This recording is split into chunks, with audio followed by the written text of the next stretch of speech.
All right. It's official.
Hey everybody, thank you so much for joining us today for our Share-A-Thon. My name is Peggy Joseph and I am the CEO of the Pantry Outreach Organization, and here with me is...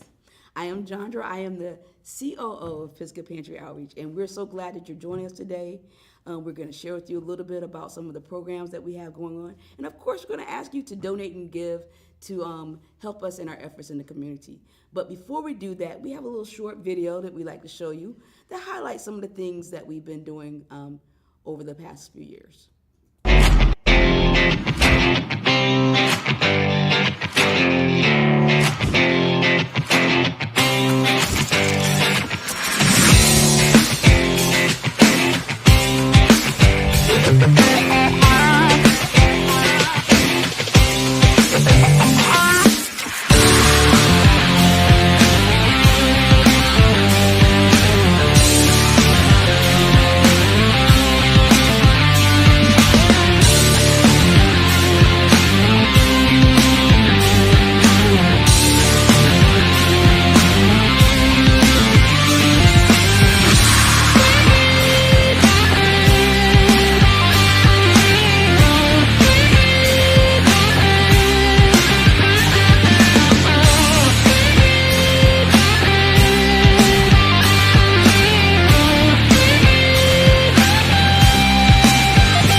I love the Pisgah Holiday Village. It's amazing!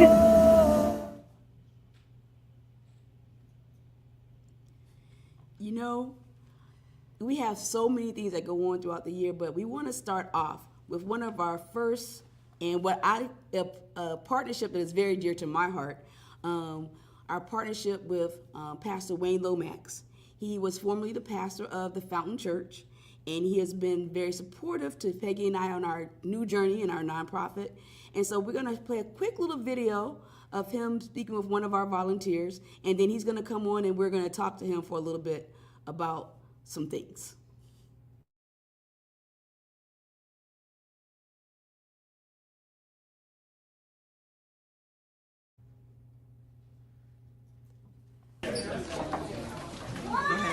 Hello, this is Pastor Lomax, and this is Elder Green with an E at the end for extra special. And you can see this outstanding work that's being done here at the Mount Pisgah Seventh-day Adventist Church, where we're feeding the hungry and blessing people in our neighborhood with much needed food. And so we want to thank them for the great work they've been doing for almost 20 years here in the community, and we're glad to be a part of it.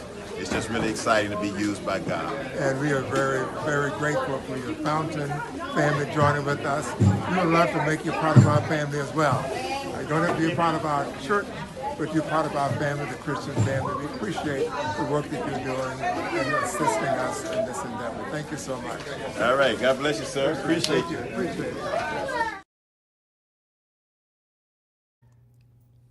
All righty. That was one of the times, Pastor Lomax, when you were here visiting, and that was, as they say, before COVID, when we were doing our pantry inside, and that long ago. it was that long ago. I was just talking to Peggy. I believe we've been partnering for almost 6 years now. Wow. It's amazing.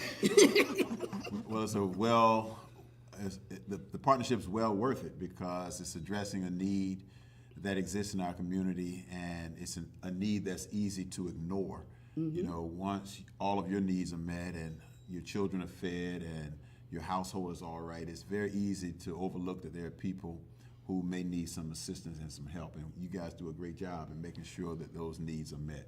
Well, we love flattery, so continue, my dear. Well, let's not continue the flattery just yet. I've got a question for him. Tell us a little bit about who you are, who you were, because I know you like to say you're retired. So yourself before you retired, and how we got together and what you're doing now. Sure, yeah. Well, I'm a retired pastor, started the Fountain Church in 1997 in Pembroke Pines, and we relocated to Miami Gardens in 2009. And sometime during that transition period, 2009, 2010, we connected with Genre as a part of our team that was helping us with some ministry work. And she introduced us to the pantry here at Mount Pisgah Church, and it was very interesting. I'm always looking to partner with persons who are doing great work. So there are many people who were in our church at the time who wanted to have a pantry. They wanted to feed people and wanted us to bring food there and store it and distribute it.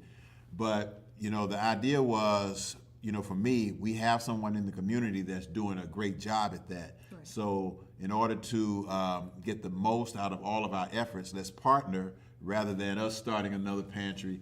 And then I'm very competitive. I didn't want your pantry to be better than mine, so I said I'm just going to go with the winners. You know. We'll take that. We'll take that. Yeah.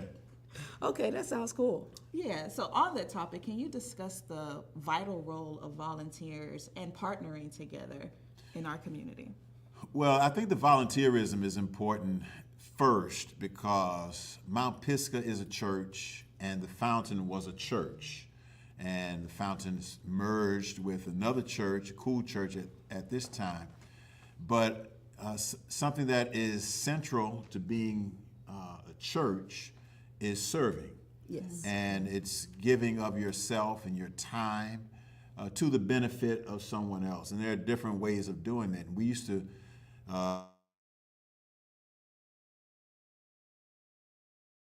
our community. To do one without doing the other is a bit short-sighted. Yes. So we want to make sure that people within the congregation, their needs are met, that, you know, when there's a death in the family or there's a birth in the family, there's a wedding, there may be a house that someone wants you to come by and to bless and pray over that place where they're going to be living. You want to make sure the congregation is served. But it goes beyond that because churches are not merely called to focus on themselves. Mm-hmm. Right. Churches are called to focus on others, particularly those who are outside of the church and those who have, you know, very serious survival needs. And you can't get more of a survival need than food. That's true. And it's, you know, it's easy for some of us because we go to the grocery store with ease, and you can go down any aisle you want, buy anything you want except eggs. You know, right now you don't want to fool around with eggs right now. But you can go and you really get your food without any second thought. You know, you buy what you want or what you need, and you go home, and you come back the next time. But there are people who need food, and then we need armies of people. You need battalions of people who can help us to distribute that food. And so what you've done in a very marvelous way, organized, systematic, scheduled, and convenient way for people is to exercise their Christian responsibility of serving others. And there's just so many places where a person can serve if they want to be a part of what Mount Pisgah is, or what Pisgah Pantry Outreach is doing here in our community. Well, since you're talking about volunteering, I'm going to put a little shout out in there as we're talking about people giving. One way we can give outside of just giving money is you can give your time. And you spoke several times about that. And one of the places that you can sign up to volunteer with us is Hands on Miami. They have a special calendar that is dedicated just to us. And it shows the times that we're open, the different volunteer opportunities that we have. And we're glad to be able to say that in our partnership, we have people in all those slots that are from Cool Church, formerly known as The Fountain. And so we want to thank you for helping that to happen for us. So let me just ask a question about Hands on Miami. So that's a website that one can go to if they're interested in volunteering. Yes, and yes. it has the Pantry on there as a volunteer Yes, opportunity. yes. And you said person can give their time. Time. So I just want to put in a plug for the money. Hey, thank you. So you may not have any time. You're a lawyer, you're an architect, you got a construction company, you're traveling all the time on a plane, off a plane. Listen, your money would be so valuably used here at the Pantry. There are things that volunteerism can't do. You have to purchase things, the food, the transportation. And so your dollars, if your time is not available, let me tell you, your dollars will go a long way. Yes. There's a QR code on the screen. Was that okay? Oh, Yeah, that that's was great. perfect. Tell them use that QR code on the And that's screen. part of the reason why we're here. We want to share what we're doing in our community, how we're partnering with others, but also we need the resources to be able to do more. As we talked about, eggs is expensive, and luckily we were able to receive some eggs this past distribution and we're able to pass out. But we need more funds to be able to support more people. Yeah. We need more funds to be able to expand what we're doing. And as we're talking about that, you are no longer the pastor of the Fountain, and you so affectionately make sure everyone knows this. But as a member of our community, how do you see our relationship continuing to grow and expanding, though you are no longer the pastor at the Fountain? Yeah, well, I'll a little bit about that. I've served as a pastor and in pastoral ministry for almost 40 years. And so my perspective as I was getting close to that, 35, 36, 6th year in ministry, I had to be very honest with myself because it takes a variety of skill sets in order to be successful as a pastor. The primary one, which everyone sees, is your ability to speak and deliver messages each week. But there are a host of things that you have to do in terms of taking care of the congregation and managing the ministry. And I could see my skill sets diminishing as time was changing, tools were different, people talking about things.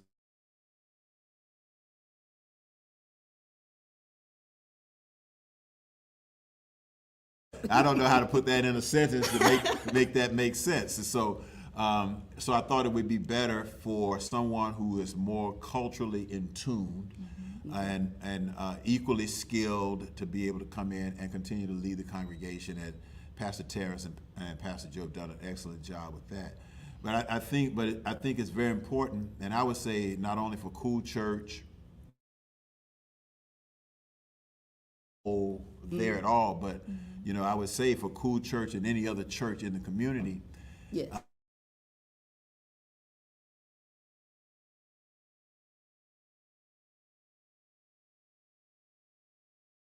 Resource, and that resource is here to help sort of put their muscle behind.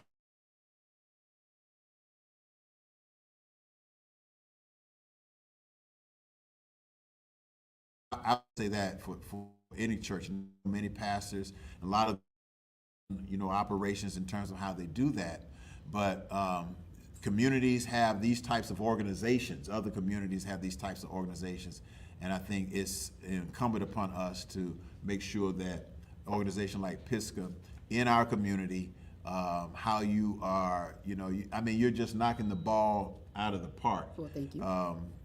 If people would have to see, because you really can't understand. No. You'd have to come by here on a day when you're distributing food and you see cars backed up for 2-3 miles, people waiting to get some food. Now, we know there's some scammers and some folks who just coming by to get the food because they're getting something free. That happens no matter what you do. You That's can't true. concern yourself with that. Right. But there are other people who have children sitting in the back seat, children at Yes. school who don't have enough food at home, and you're putting 3, 4, 5 bags of groceries in their car. And groceries got good stuff in it, you know. It's got potatoes and beans and carrots, fresh fruits and vegetables. Yes. And every now and then there is some meat protein in there, right? Yes, Doing yes, all yes. that. And I'm telling you, it makes a big difference. And so I would encourage our organizations and particularly our churches in our community to take a hard look at what Pisgah Outreach is doing and partner with Pisgah Outreach. Put them in your budget. Make it a volunteer opportunity for the members of your church to come over and serve and fulfill the commandment that Jesus gave us to feed those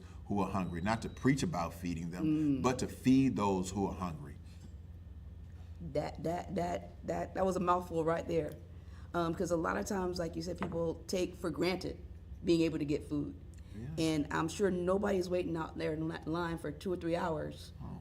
Because it's not an amusement park ride. No, For sure, it's not Disney World.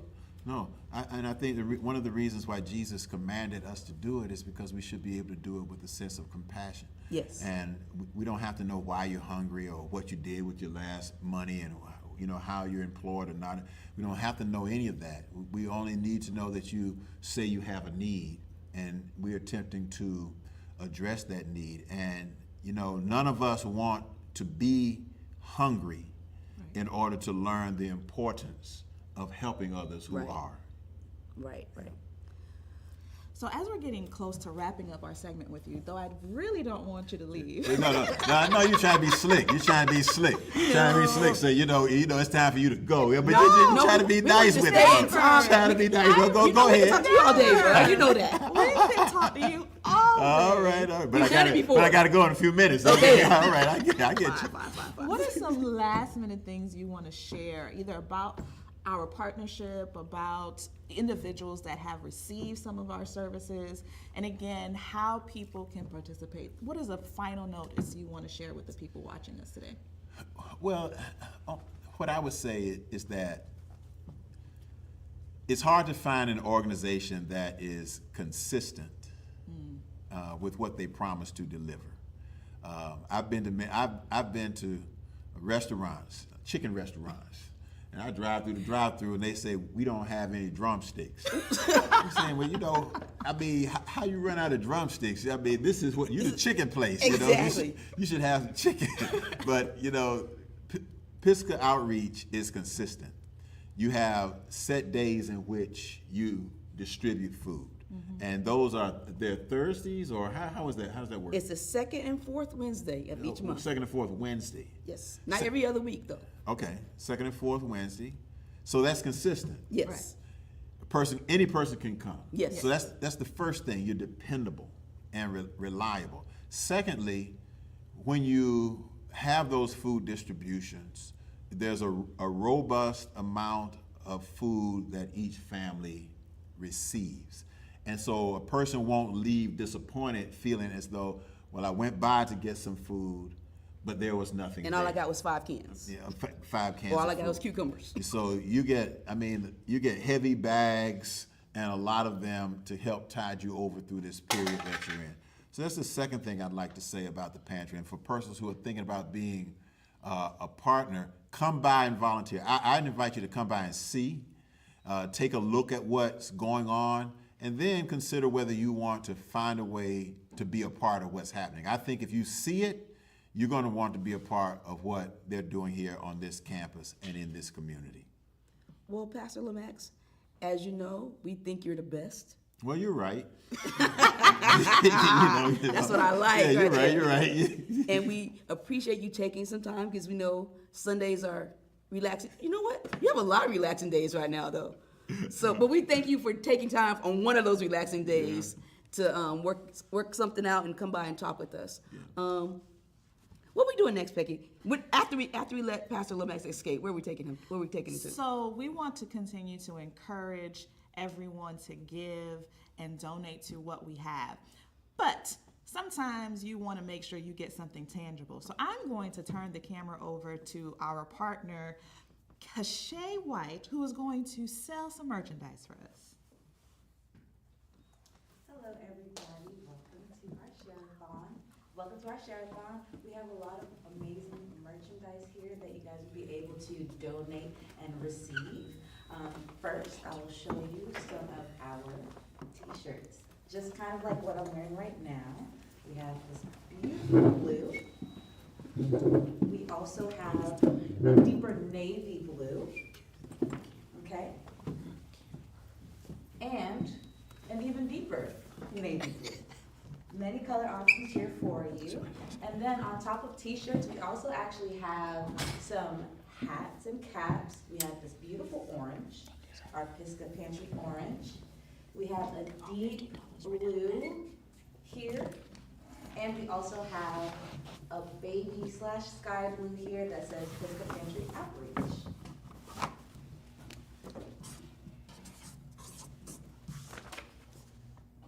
The cost for everything is $15. So if you have $15 that you would love to donate, if you're not able to donate your time, or you're not able to donate a large sum, but you want to be able to be a part of a really, really awesome movement, $15 will get you a lovely t-shirt, something similar to what I'm wearing, or it can get you a great cap.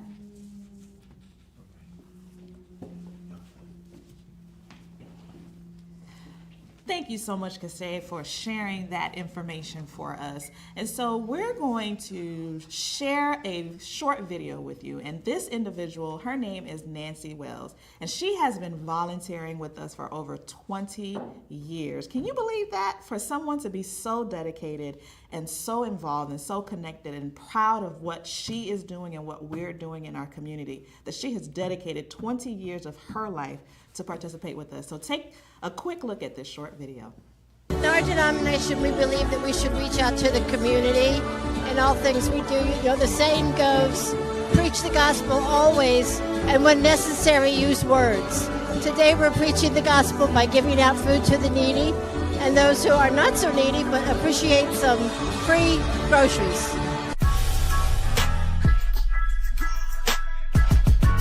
Why is it for the past 20 years have I, Nancy Wells, chosen to volunteer at the Pisgah Pantry? Well, the answer is printed right on our pantry shirts. Faith by itself, if it does not have works, is dead. James 2:17. The pantry volunteers work really hard, but in the end, it is extremely rewarding to realize the food that we pack, distribute, and deliver bi-monthly is a blessing to over 700 homes in our community.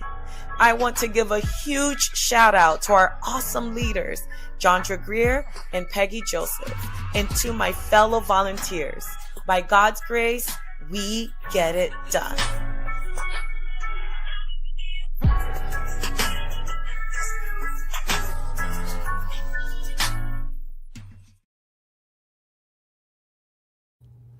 We hope that you like this video. And right now, I have the privilege of interviewing my co-host, Jondra Greer. Da, da, da. Surprise!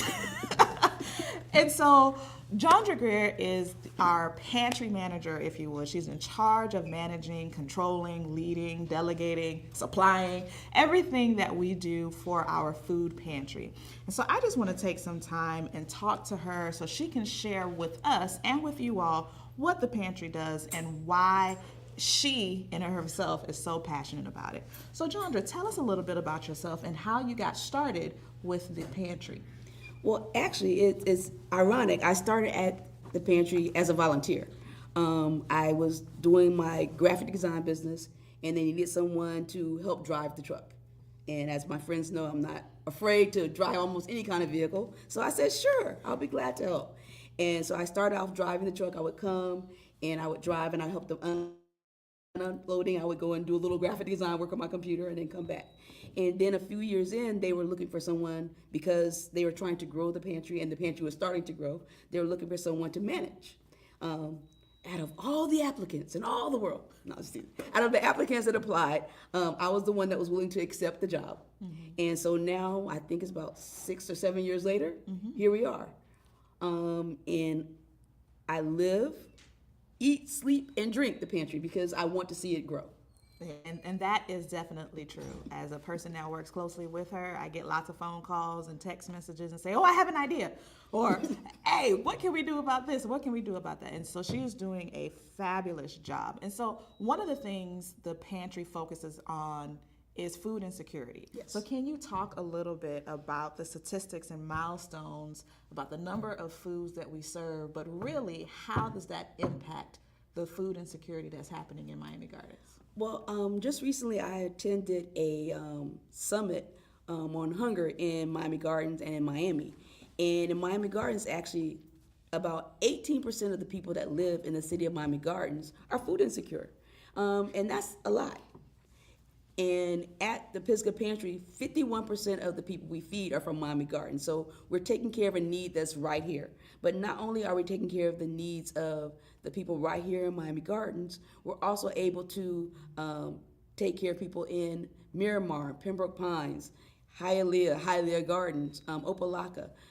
And Opelika is one of the areas that is in the food insecure world famous for being having several food deserts. And because of that, we're able to serve them and make sure there's food for them. Last year, we served just under 500,000 meals and 1,000 pounds of food. That's a lot. And ironically, one of the things that I'm really proud of is that at the same summit that I attended, they mentioned that we are number 4 in Miami-Dade County for meals served to those that are food insecure. Wow, that is amazing. And I'm so glad to be a part of being number 4. I know you want to be number 1, but I want to be number 1. I really do. But we're getting there. And so I'll take the 4th seat for now. But number 1, I'm coming for you. I'm coming for you. So as we saw with the video with Nancy and her volunteering 20 years of her time, can you talk about the tireless efforts of our volunteers, and do we have any other volunteers that have volunteered so long along with her? I'm going to start by saying Nancy has been here for 20 years, so that means that this year the pantry turns 21. Woo! This year we're legal. Woo, woo, woo. We're not drinking, but we can. The work that we do in the pantry would not be possible without the number 1 volunteers in the USA, as far as I'm concerned. Our volunteers come here and they serve. Most of them get here between 9 and 10:30 in the morning on a distribution day, and some may stay here till 6, 7, 8 o'clock at night for us to clean up and put things away. So without their tireless efforts and without those efforts of our mainstay volunteers and other organizations that come to sometimes and helps us, none of this would be possible. Wow. And so we talked about earlier, you saw we had Wayne Lomax that was here with us, who was the former pastor of the Fountain Church. And because of our connection with them, and though they had a merger with Cool Church, we are still connected with them. We still have a partnership with the Cool Church. And so that speaks volumes to the work that we're doing, that they decided to continue that partnership and not just let it fall through. Yes. But who else are some of our partners that we get a chance to work with and support the Pantry Outreach Organization? Another organization that we're very proud to be partnered with right now is Humana. They are partnering with us to help us a lot in our home delivery program, where we're able to get food out to seniors and veterans and disabled persons who can't come through our drive-through line, because our drive-through line is drive-through only. And as a result, sometimes a senior may not be able to stay in their car for 4 hours, or they may not have a car and can drive. And so because of the efforts of partners like Humana, we're able to have programs like our Pantry on Wheels. Another partner is the City of Miami Gardens. We have a grant that we get from them that helps to support and sustain the work that we're doing in the pantry. It goes to help fund those needs, be it from buying food to buying the boxes and the bags that the food goes in.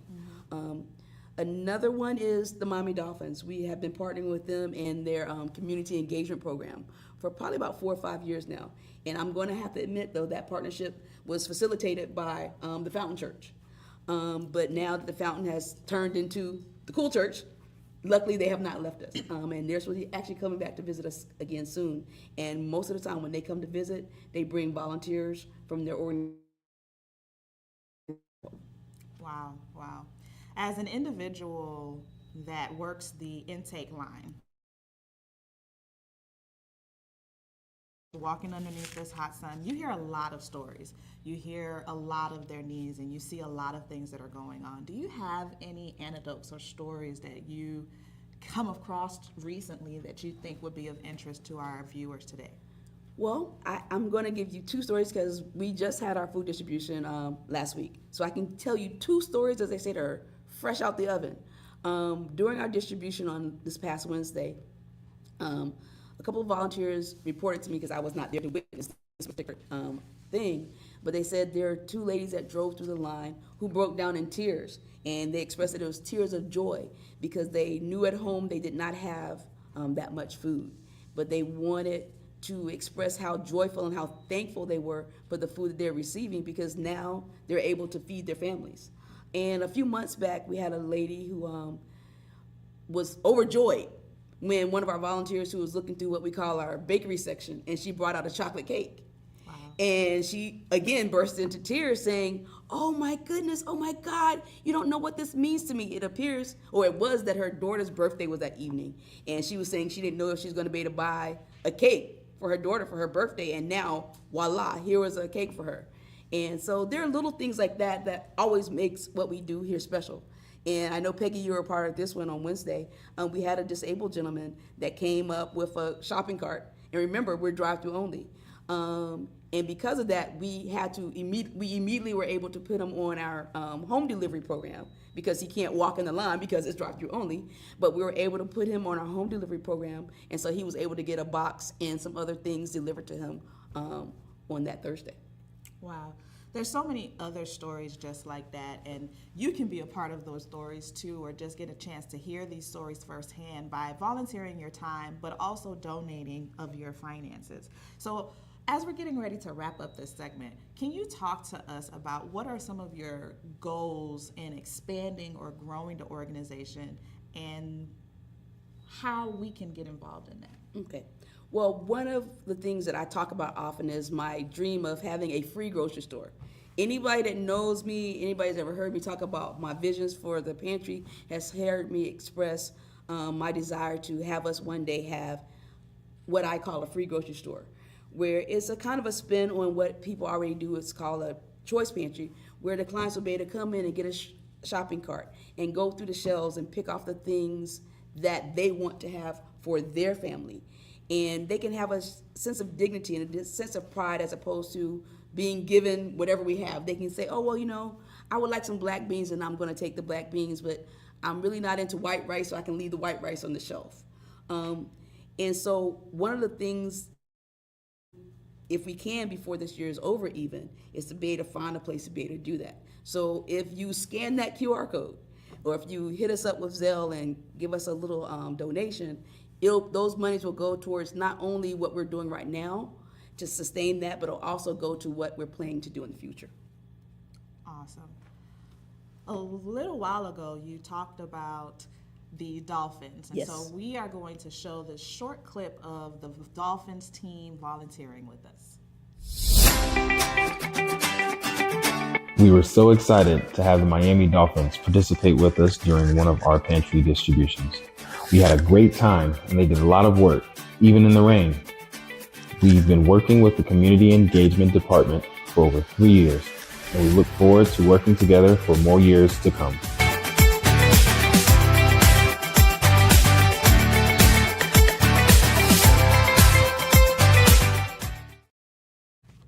All right.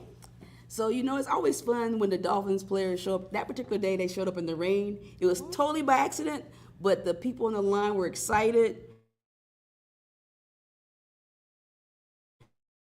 One of our community partners is State Representative Felicia Robinson. She is actually at work in Tallahassee right now, and she couldn't make it today. But she did want to make sure she talked about our partnership and the work that we're doing together. So she submitted a little video. So we're going to take a second and review the video of State Representative. Yeah, and we just enjoy working with her and spending time with her. And so I hope that you enjoy this video. When she comes, she always wants to work, and that's a great thing. Not just a photo op. Hi, I am State Representative Felicia Robinson, representing House District 104. 104 consists of parts of Pembroke Pines, Miramar, and Miami Gardens. Today I want to share with you the joy that I have with partnering with one of our partners in the city of Miami Gardens. It is the Mount Pisgah Pantry. This pantry is amazing.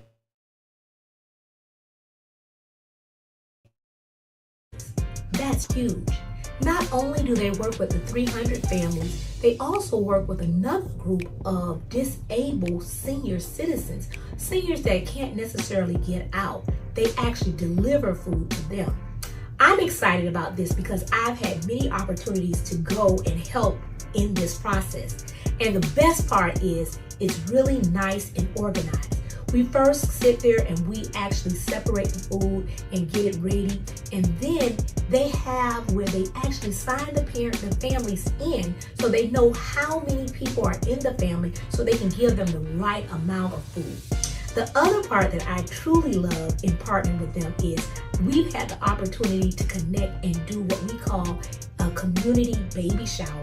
This was for mothers that were going to have kids or actually had a child that was under the age of 1 that needed some assistance. We were able to celebrate them, give them joy, and then give them many gifts that they could use for their new child, their new born child. And that was amazing. Of course, we had a lot of Pampers, car seats, baby cribs, everything. And of course, we always loved. Thing that I really appreciate about them is that they love to give information. As you know, people do better when they know better, and they have partnered with me in several ways to educate our community about how the state can be beneficial. One of the things we're working on is doing a mobile driver's license, where if you need to get an appointment, we know sometimes those appointments get really. Well, the church is actually partnering with us, the state, so that they can have a mobile unit there to help you get that at a quicker pace. There are so many things that we could do to make our community better, and I just appreciate that we have organizations like Mount Pisgah Pantry to help get it done. I love partnering with them. If you have an opportunity to partner with them, I suggest that you do so because they're making a major difference in our community for our residents. And that's what it's about, building a community one neighbor at a time. It takes each one of us to get it done.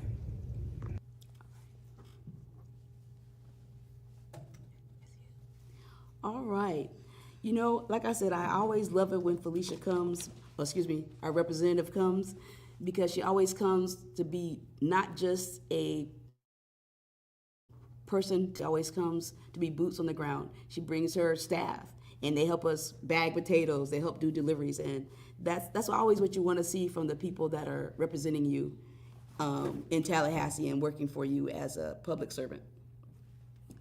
One of the other programs that we have that I know is dear to your heart, Peggy, is our community baby shower. And yes, so I would love to talk about that. But I want to show you this quick video about our community baby shower and what it looks like so you can see firsthand for yourself.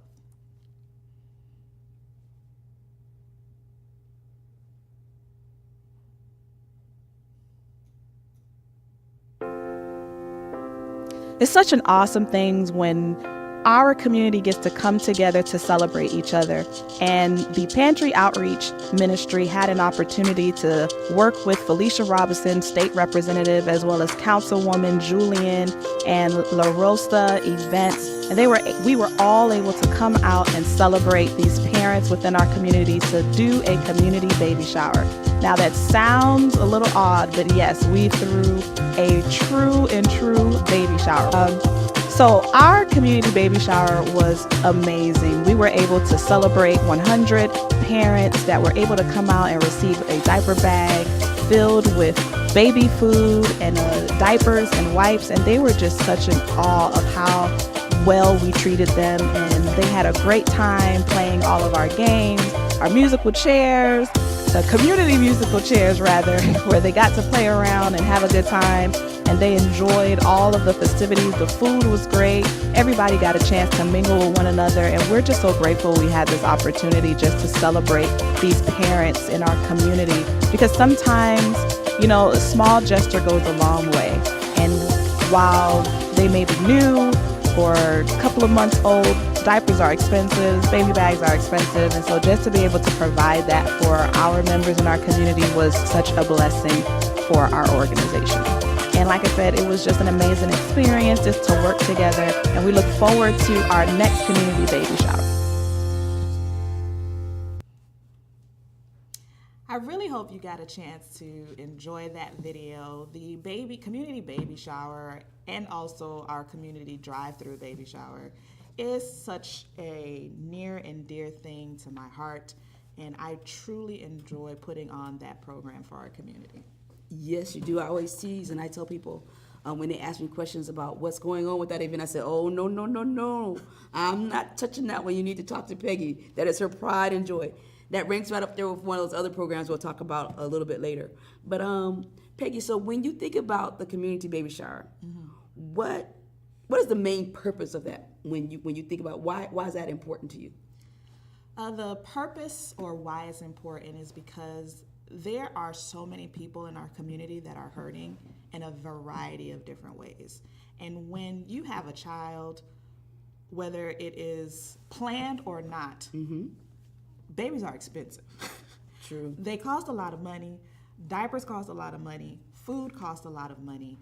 And while I was serving in the pantry line and seeing some of our families come through the line with their babies in tow and their children in the back of the car, and they would ask, do you have any diapers? Do you have any wipes? Do you have any clothes that you can give us, because I don't have? Yeah, baby food. Or even baby food. And they sat in a line for 2-3 hours, and they're saying that they're in need of these things. And so I figured, hey, why not throw a baby shower? Clearly they're in need, and clearly there is something that we can do to help them. And so I got together with our team, and I said, and our pastor at the time, and he was like, hey, let's throw on a community baby shower. Sure. So we're talking to the team, and we're like, so, you know, I'm a little special. I like just a little. I like things over the top, okay? Everything to me is about the experience. And if the experience is not there, I don't want to be a part of it, because you're not going to enjoy it either. So I told them, said, hey, if we're going to do this, it has to be a legitimate baby shower. It cannot be you're going to give them one little diaper and one little wipe. No, it has to be a baby shower as if their friends and their family members were planning it for them. Right.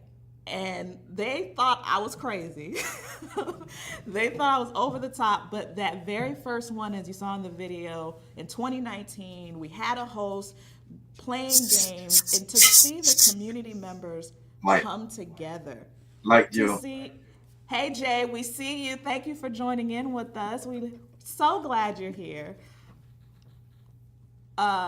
So we threw on this baby shower, and we were able to give that very first one, we were able to give a tub, a basin full of clothes, diapers, wipes, bottles, food, and then we had the bath supplies, and then we had the baby shower where they were able to win a crib, a playpen, a stroller, what else? Everything under the sun. You were able car seats. You were able to win it all. And we did not limit what you can win either. We did not say if you won the raffle once, you can't win it again.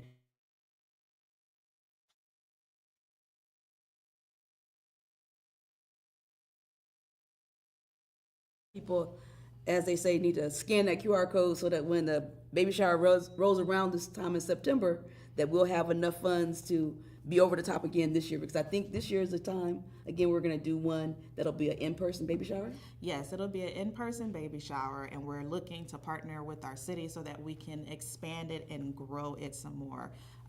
We have people like La Rosa Events that comes out and do the decor, for our baby shower. As you saw in the video, State Representative Felicia Robinson was there and supported our organization and helped us to get diapers. We partnered with Miami Diaper Bank to get more diapers so that we can provide them, that'll at least last them a month. We don't want to give you one package that's going to last you a week, because that's not going to do nothing for you either.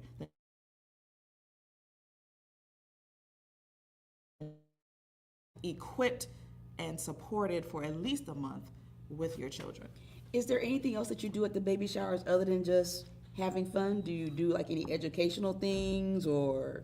Absolutely. We have individuals that come from the hospital, that come from other organizations that we partner with that support our families. We have a course that we do about breastfeeding, and if you don't breastfeed, what do you need to do with your while you're lactating, and how do you wean your children off of the bottle, if you would. We have an educational component where we have fathers come in and talk about parenting from the father's perspective.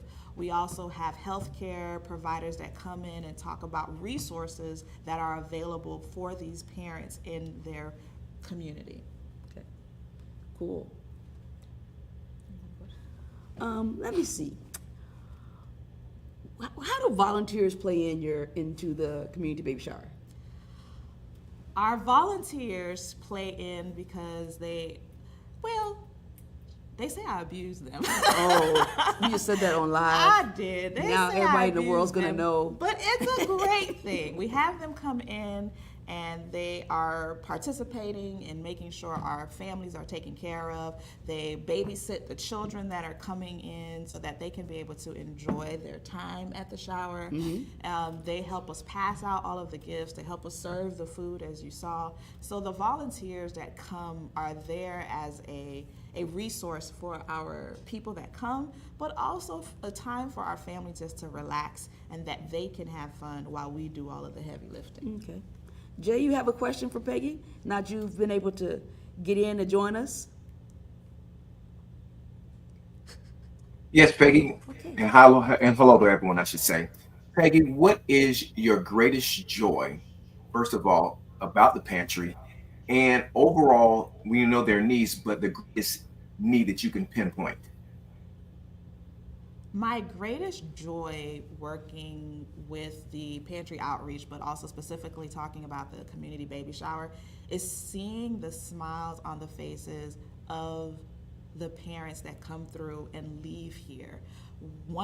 At one of the times we had a baby shower, there was a family that came that lost everything through a hurricane. They were just getting ready to have a shower themselves, and then a hurricane came and flooded their whole entire home. And so they had nothing for this newborn that were coming in. Wow. So they came to the shower, and they received almost 50% of the things that they lost at this baby shower.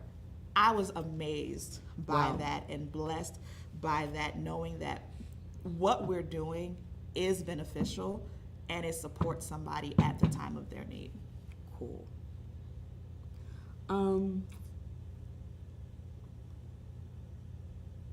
So I just want to thank everybody for all of their time and support for the baby shower.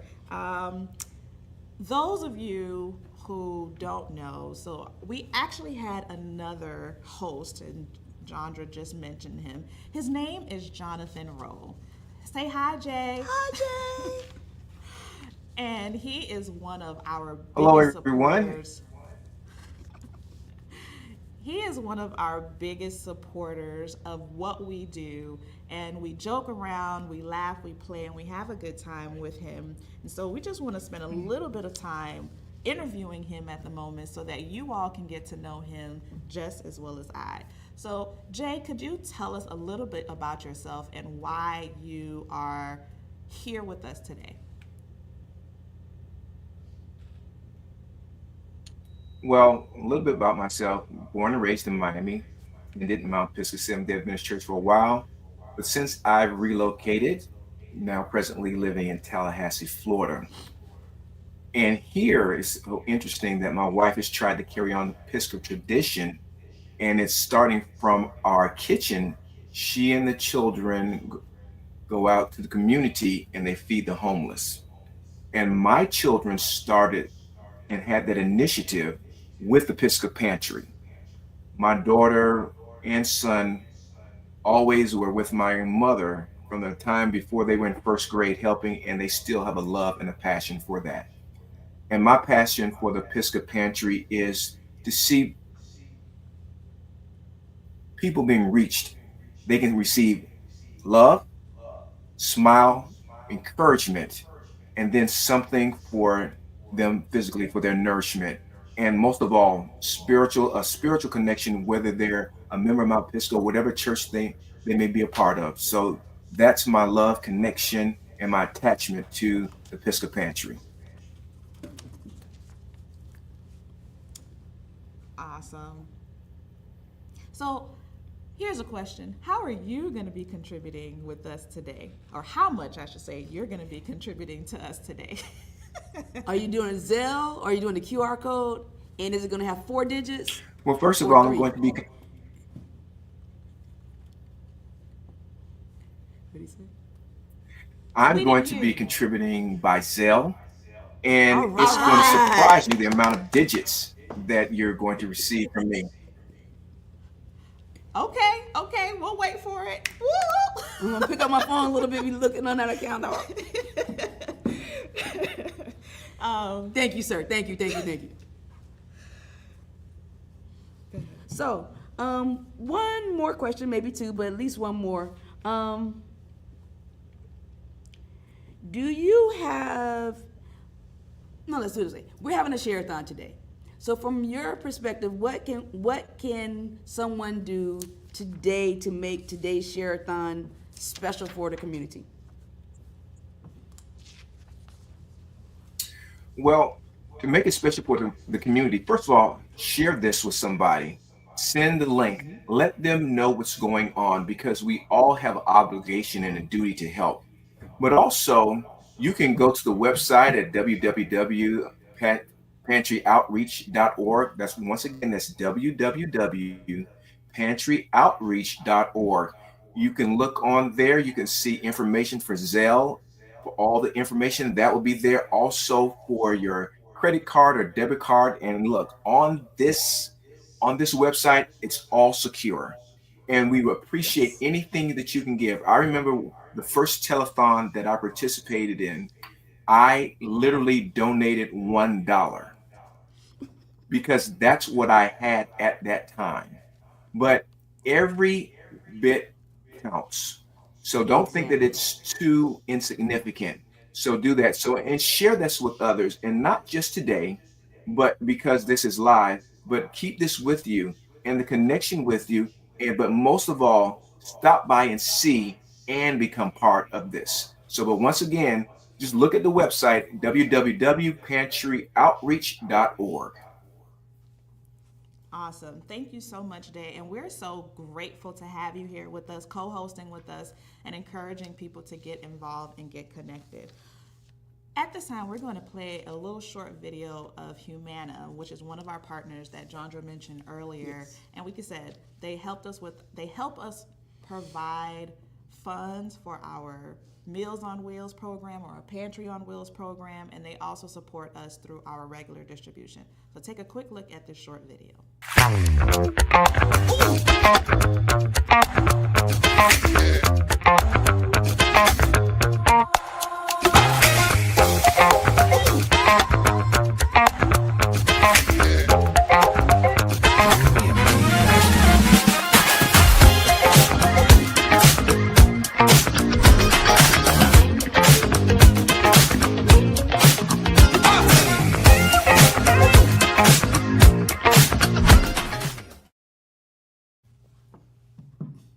We're back.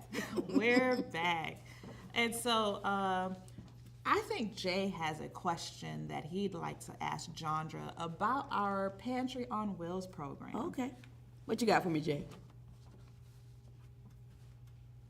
Well, Jandra, you're on the busy streets of Miami, but you're doing God's service.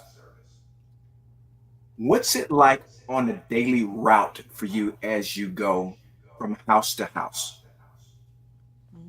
Well, I'm going to start by saying, praise the Lord that my driving from house to house has decreased because now we have volunteers to help with that. But most of the families that we serve via our our home delivery program are in Miami Gardens. Most people are within a 15 to 20 mile radius of where we are here. And there's one particular neighborhood where there's a whole lot of seniors, and we serve, I would say, about 70 families in that neighborhood. And I like to joke with Peggy, and I say, if somebody doesn't get their box, they are say, hey, I saw my neighbors getting their boxes today, and I still didn't get mine yet. So then a few days later, Peggy and I'll need to pull together some things, and we'll get in the van and we'll take things out to them. But it's nothing like knowing that we're able to help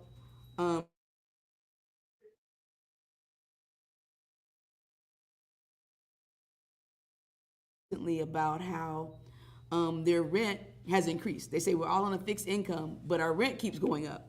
And so the fact that they're able to get a few extra items via our deliveries, that helps them to stretch their dollars a little further. So I go back to, if maybe you want to think about giving up one Starbucks today and giving that Starbucks donation, we'll take it. That's right. We take whatever you have to offer, and we appreciate it all the same. Yes. So you spoke a little bit about not having to drive as much. Amen. Amen. To do the food delivery. So what are some of your, how is it that you're not able to drive anymore, but who else are you collaborating with? Well, our first collaboration, we're going to go back to the top of our program today, is our collaboration with the Cool Church. They send 2 vans and 5 cars with volunteers in it to help to make deliveries. We also have people that sign up on Hands on Miami to be drivers to do deliveries, and there are also people that come from Mount Pisgah Seventh-day Adventist Church that come and drive. And then we have another partnership with DoorDash. And with DoorDash, the deliveries that we have left over after all of our volunteers take as many boxes as they can, it's called Project Dash. And so for a nominal fee, which is a little bit less than their normal fee, they will send a DoorDash driver that'll come and pick up the boxes from here and take them to the homes in the community. Wow. But that does cost. That's what we're doing, this fundraiser right now. Yes, that's why we're doing this. I've got a question, John. I've got a question. Go. All right. You mentioned, and I like this because this is a biblical principle. If you look at it, Jesus was able to bless the people, but he had his disciples go out and to share that food. Mm-hmm. How can a person register, and what are the qualifications for them to join the distribution? The distribution as far as driving, in the home deliveries? Yes. Mm-hmm. Okay. Well, I have some good news and bad news. Which would you like first? Give me the bad first. The bad news first is that right now our home delivery program is at capacity. And it's a capacity because, like I said, when we can't do those extra deliveries, we pay Project Dash to take them. But actually, to get on the list is not that hard. Basically, it's a statement of need. You will need to be someone over the age of 62 that has limited transportation availability, disabled, or veteran. Like I said, it's not a hard process. It's pretty much an easy process. But our capacity right now is at 200, and so because of that, we are kind of closed until June. In June, we usually do a reassessment of the clients that we've been serving, seeing if somebody maybe can not have to be served anymore, and as a result, now some more spaces will open up. Is that the good news, or do you have more good news? The good news is there's space later. The bad news is there's no space now. But the other good news is that for a small gift of $100, you're able to sponsor up to 25 deliveries. I'm just saying. There you go. Put me on that list. All right. J-Roll on the $25 list. Yes. Oh, wait, the $100 list. My bad. So we would love individuals that will sign up for reoccurring gifts, right? Have it hit our account every month automatically, $5, $10, $25, $1,000, $100, $1 million if you got it, because there's some people out there that has it. And so we are so grateful for that. But as Jondra said, $25 will help us to be able to provide or to get another person added onto our food distribution Yes. list for our Thursday deliveries. Anything and everything counts and supports what we are doing and what we have going on today. Can you share a little story about your experience in driving, or some of the stories from our other volunteers as they were driving? Well, it's always ironic to me, like I said, in our senior, there's like the little senior development where we do deliveries. Since our list is at capacity, sometimes someone will say, well, listen, I'm moving, and I'm just going to use Peggy's name, for example. I'm going to be moving out to go live with my son or my daughter. Can you maybe swap out Peggy for me because I'm going to be moving? And how some neighbors will look out. When we first started, people would look out for their neighbors and say, hey, I know that my neighbor across the street, she's 82 years old. Is there any way we can get her on the list? And actually, during COVID is when our list went from 30 deliveries a month to 400 deliveries a month. Because again, during that time, we had so many seniors that were at home, not trying to get out there and get caught up in the things that were going on in the atmosphere. But, now today we're able to help at least, we do about 400 deliveries a month, which is a great thing. And when we're doing those deliveries, we have what I like to call pantry merch. And speaking of pantry merch, we're gonna let Cash show you guys again some of those things that we have to offer. So maybe if I donate something, I like to get something from my donation. So here you go. Hi guys. So last time when I was on, I showed you guys that we had our $15 donation gifts, which were like our t-shirts in different colors. But we also had our hats in our different colors. But also we have some other gifts that you'll be able to get. $40. The blankets. For our blankets, we have this one right here, beautiful blue color, just kind of my shirt. This one is $20, and I'm just going to show you just how big, super soft, super soft. It's bigger. This is how big the blanket is. It's a throw. Wraps around you so lovely. Yes. As a cold girly myself, definitely would recommend, okay? But we also have our double-decker. Yes. Okay? It's my favorite. It's a deep navy blue, okay? Way bigger. And if you're a real cold girly like myself,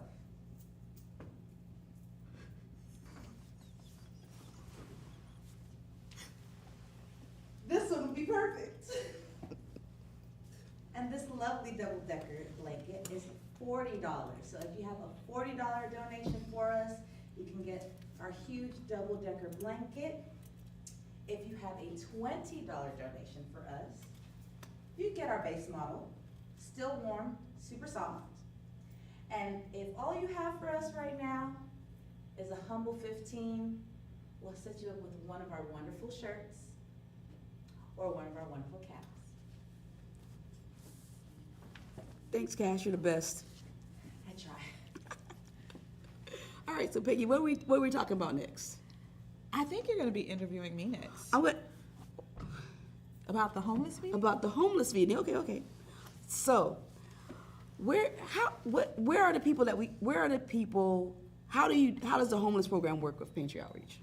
So we have been working with the Miami Rescue Mission, which is now the Caring Place. Yes.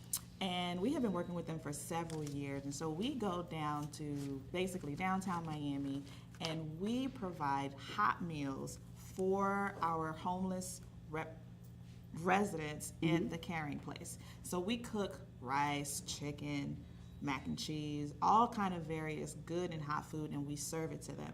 And if we're unable to physically serve the food to the homeless, we do give the food to the Miami Rescue Mission, aka Caring Place, and they themselves will serve the food to their live-in residents as well as the homeless individuals that do not live in their residency.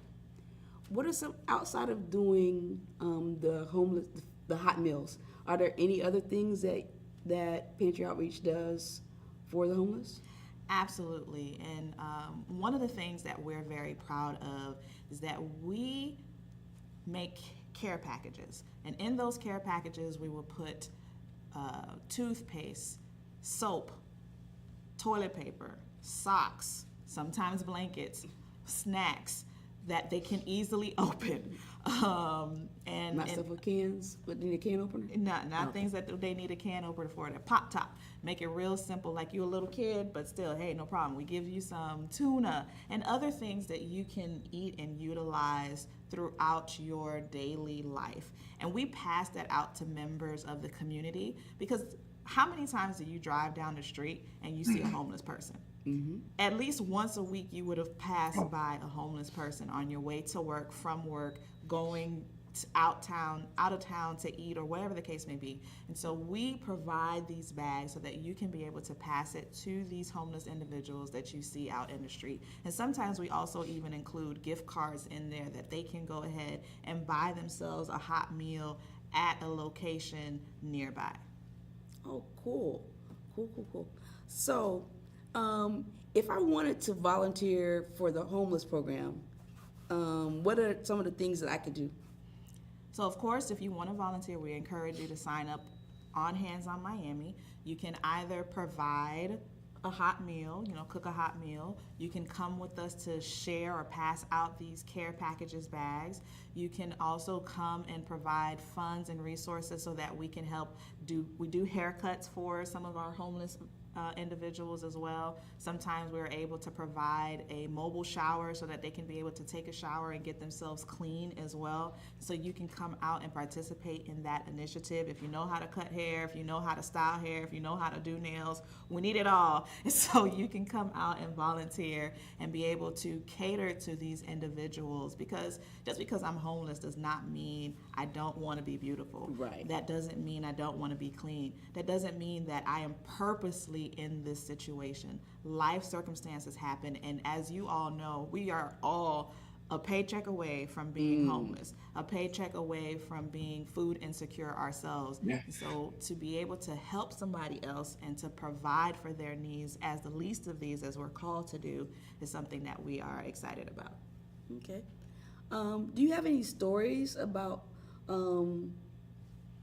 when Pantry was and Outreach was able to do anybody that something stood out when they were being serviced?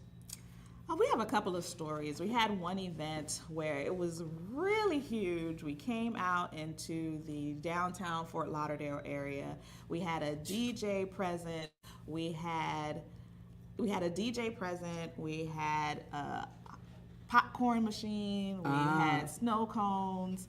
We had an array of beauticians lined up doing haircuts. And then we had a very long line for haircuts. We were not expecting as many individuals getting ready to sit into a chair. They rathered the haircut than the shower. Wow. They were told, hey, yeah, you Wow. can go ahead and take a shower, wash your Wow. hair. They said, I took a shower last week, I'm good. And it was so surprising to us. Like, who doesn't want to take a shower as many times as possible? But they would prefer to use that time to get a haircut, because we all want to look good. We all want to feel good. And Right. we all, no matter what we're doing, prideful of ourselves, we want to make sure that we stand out. And so that was something that stood out to me, that we had 3 barbers and 3 hours, and we still did not get through everybody that was in that line.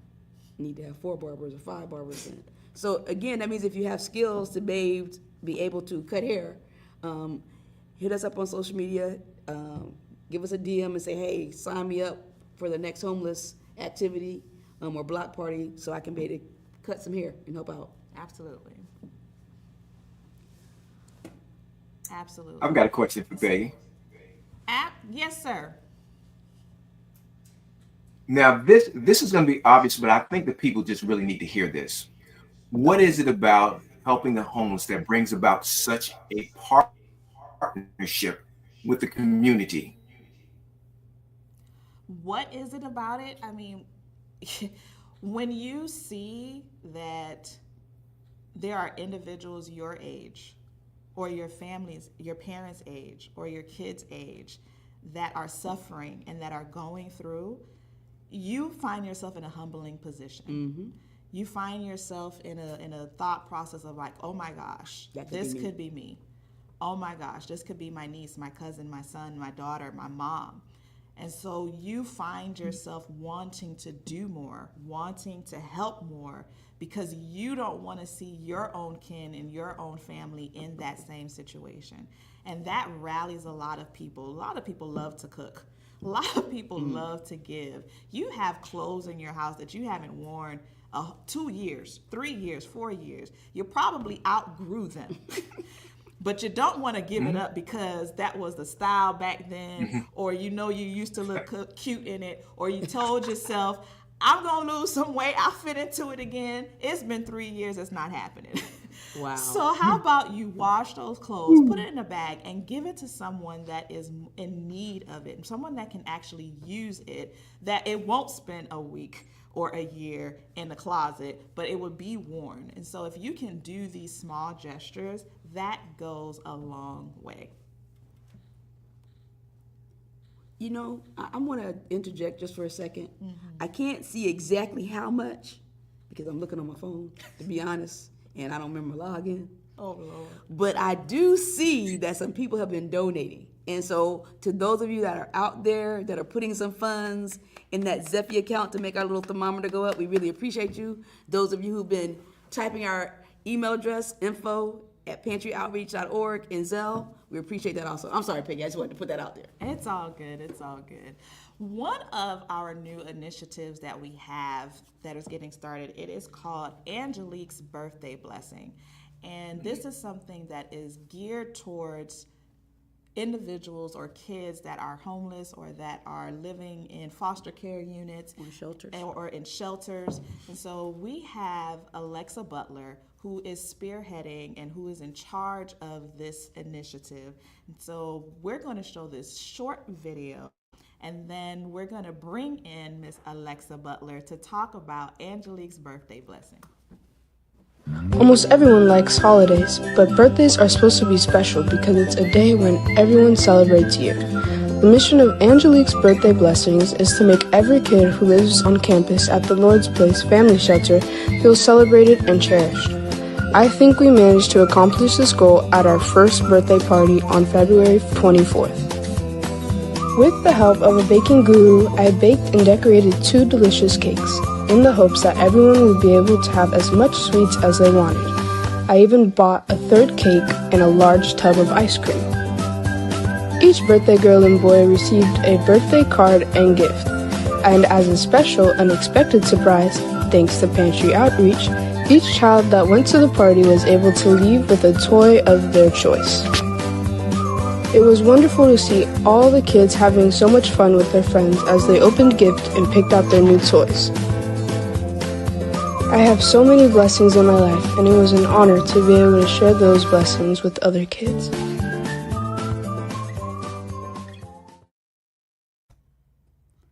Good stuff, good stuff. I wish I could decorate cakes like that. I don't. I just want to eat it. Oh, I'm in the eating crew. And so joining us now is Alexa Butler. Hey, Alexa. Yay, Thank you. Hey, so Alexa, much. how are you? I'm good. How are you? We've got a couple of questions for you today. Of course. All right, first, tell us just a little bit about yourself.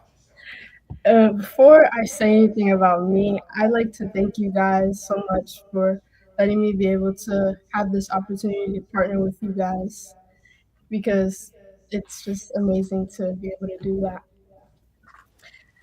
We're But so glad you're joining us.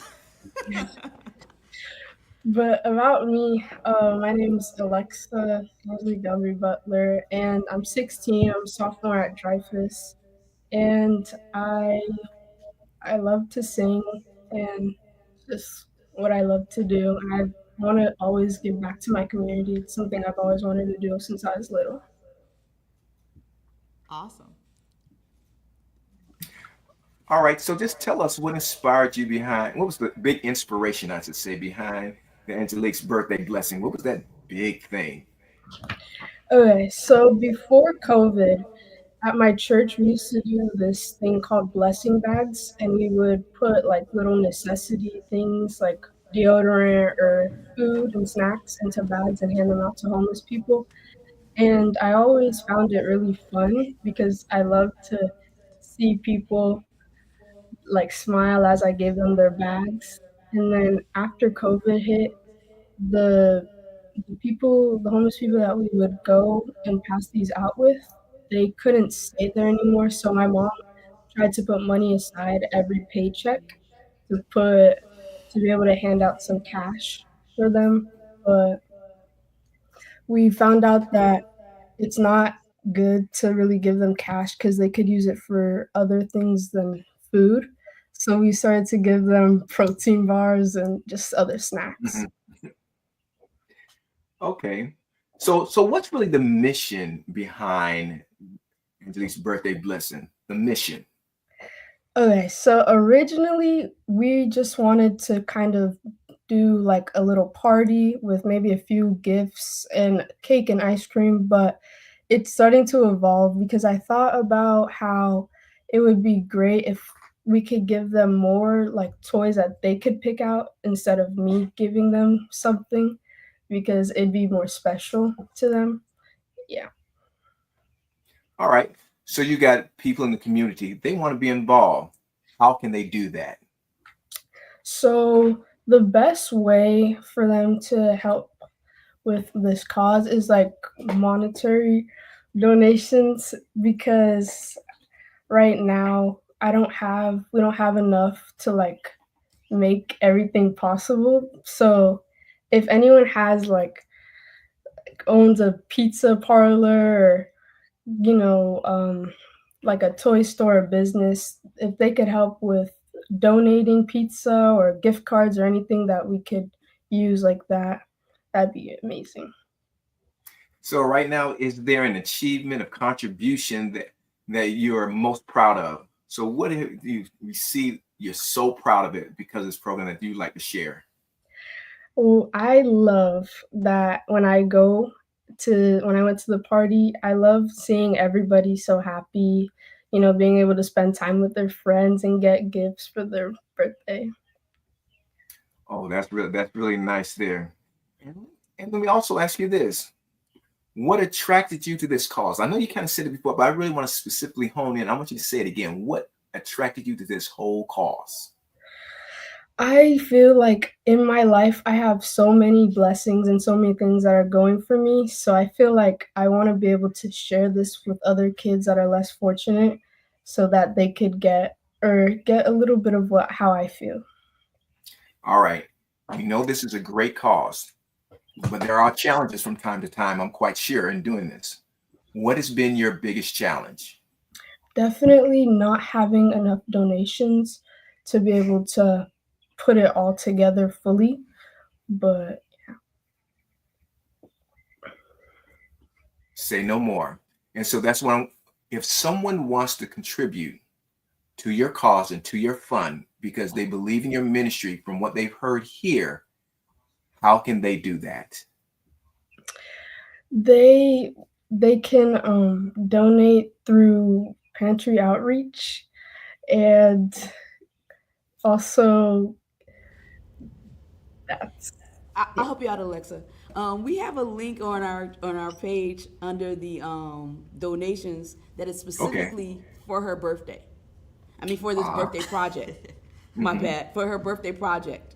But for today, if you donate via the Share-A-Thon link, you can just put it in the notes that is for the birthday blessings program, and we'll make sure it goes to help her with getting the things she needs. Oh, thank you so much for that, Jandra. And this is the last question. Is there anything that you would like to share with us that you haven't had the opportunity to share about your program or about any other ministry that you're involved in? Um, I'd want to say thank you to everyone who helped me be able to like get this started. The lady who helped me bake the cakes, and everyone who helped me with the logo and just stuff like that.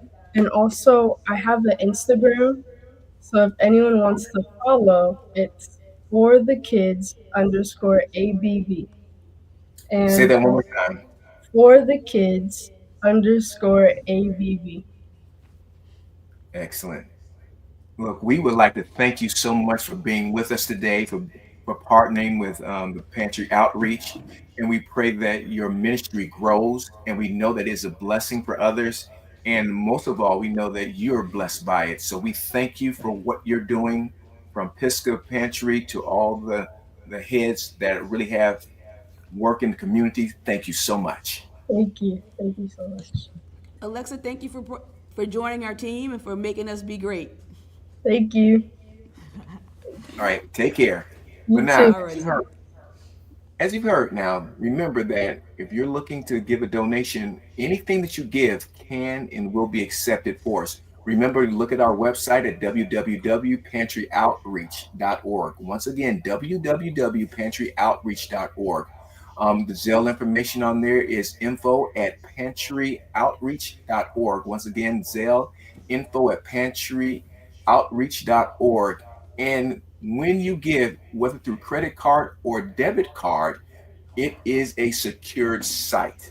So we want you to know that, and we want you to have faith in what you're doing, and you will be blessed. And I challenge you to send out a text and ask someone to donate, even if they can't tune in today. They can follow up with what we've done here. Thank you so much. Yeah, thank you so much for interviewing Alexa.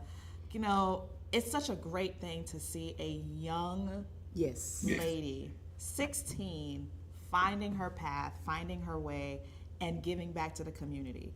It is not and then this is something that she has chosen to do, Yes. right? It's not something that somebody told her to do. It's not something that she is doing because she's obligated or she's trying to get hours for school. No, she is passionate about it and she has chosen to do this. So please, we ask that you support Angelique's birthday blessing. Support Alexa, who is paving the way for others in her age group and those that are outside of her age group. She's encouraging others to make a difference in her community and in her environment. So we're going to take a quick look at this video. This is one of our partners. His name is Bob, and he has been with us for quite some time. So take a look at this quick video. Hi, my name's Bob Fitz. I'm a community partner at times with the Pisgah Pantry. I got involved probably 6-7 years ago as a volunteer for Thanksgiving, and I was so impressed with the team and the effectiveness of the outreach, and really John DeGreer, who I think is an amazing member of our community, that I've stayed involved in a very minor way for years. And I'm very happy to be part of the Pisgah Pantry community and the Pantry Outreach community. They do a wonderful service for our community. They impact so many lives in such a positive way, and quality people behind the organization. And again, I cannot say enough positive things about John DeGreer. She's really a force of nature, and she gives with her heart and with lots of love and makes a big impact on our community. So congratulations to the Pantry Outreach and the Pisgah Pantry. Keep doing the great work that you're doing. I'm so happy to be a part of your community. And thank you for being such a great part of the Miami-Dade community.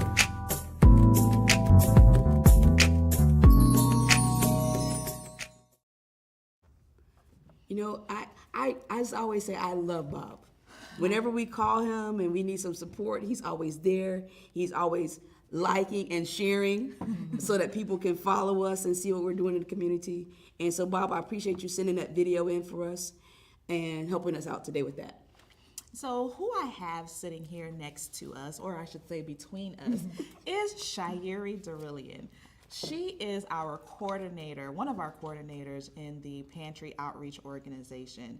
And she's going to be talking to us about one of our initiatives, which is the Back to School Drive. Something that she's very passionate about, something that she kicks me in the butt about to make sure it happens. Yes. And if it doesn't happen, I get in trouble. So I made sure she was here today to talk about our Back to School Drive so that you all can support this initiative, so I can support her in this initiative, and that we can impact the kids in our community. So Jay, do you have a question for Shire? Yes, I got a question for my other daughter. Love her so much. I'm trying try not to get emotional, but miss that girl. Yeah. I'm good. But tell us about yourself and the position you hold with the organization. So my name is Shire Durelian. I am one of the outreach coordinators here. I work specifically with our Back to School initiative, which is gathering school supplies for the children in our church, but as well as in our community. What a lot of people don't know is that school supplies is actually one of the hardest things for parents to get for their kids. It's actually quite overlooked because we see so many sales, so many things on commercials, the Back to School commercials, and you think it's actually very cheap. However, at least 1 in 5 students don't have school supplies. So imagine starting the first day of school in August and you don't have a book bag, or you don't have pencils, paper. You're already starting behind the finish because your parents probably couldn't afford it. And unfortunately, especially in this time and age, parents are having to pick between school supplies or shoes for the school year or clothes for the school year, things that are also important, but school supplies also have to play a part in your child's success. So we have this initiative to allow the community as well as people in the church to be able to partner together to make sure our kids have what they need to be successful throughout the school year. Wow, you said something that is very surprising, right? That they don't have enough funds to be able to buy school supplies.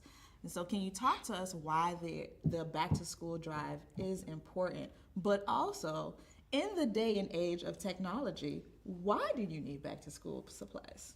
Well, first off, another fun fact, not everybody has technology. So while we're expecting so many kids, we see them with cell phones and things of that nature, but realistically, most of our school programs don't work on those devices. So being able to have a child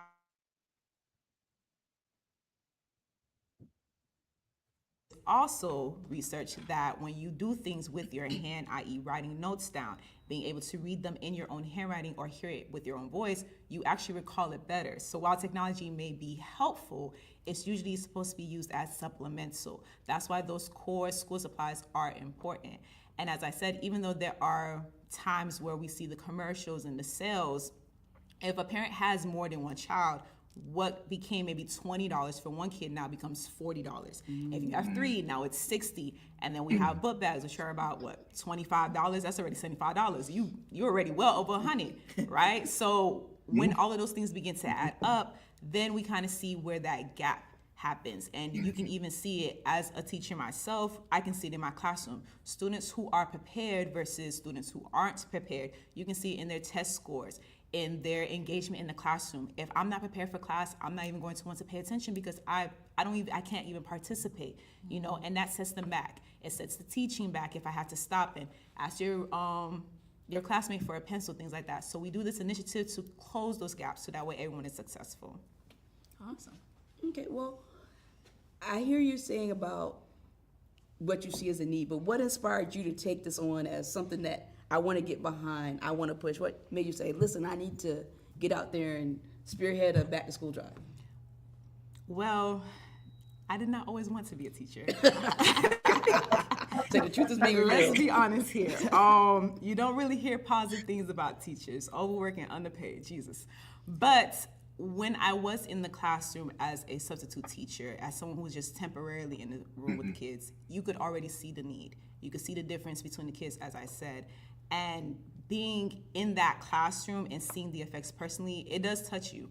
I, by the grace of God, am fortunate to have had parents who were able to provide for me and my brother. So I didn't know what it was like to not have supplies. I could go in my house, we have packs of pencils, packs of papers, so that need never touched me, thankfully. But I had friends, who had that need. And as a child, you don't really understand it until you become an adult. and you see those disparities and whatnot. And I knew in my church we could help. You know, having people like Peggy and Chandra who already have a foot in the community, it kind of paved the road for me to be able to say, you know what, this is something I want to do. This is something I want to reach out in the community with. So can I spearhead it? And as Miss Manhead likes to say, she is very overdramatic, very extra. So in my head, I was like, you know, we could do 100, 150 bags. We'll be fine. Miss Peggy here, I think we can do 300 bags. Sure, cool, whatever. Let's do that, you know? So something that was supposed to start out small became this huge initiative. And when you see how many kids benefit from it, because I'm gonna be honest, we didn't have no bags left. Every bag, every school supply was taken. Even if we only had supplies and book bags, everything was cleared out. So it kind of shows you the need that's needed in our community. And hopefully as the years go on, we can be able to touch more children. The goal this year is honestly 500 book bags. So with that number in mind, you know, I heard y'all was already giving money. Y'all might as well just start rolling it in, you know. Scan that QR code. You know, put that back to school Hit up initiative that in Zelle. there, you know. Give us some book bags.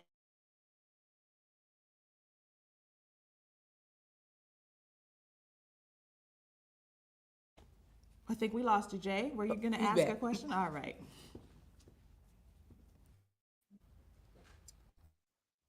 You know, Shire, as you look, and you're doing an amazing job as an educator, first and foremost.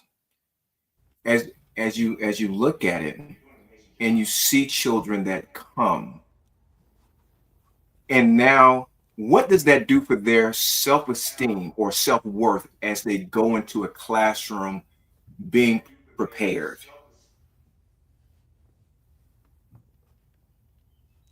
Jay, could you repeat that, please? You were breaking up. Now that was my Opalaka language. We didn't hear your Well, could Opalaka you repeat language. it? Well, now you're in Please. Tallahassee. Can you speak like somebody from Tallahassee?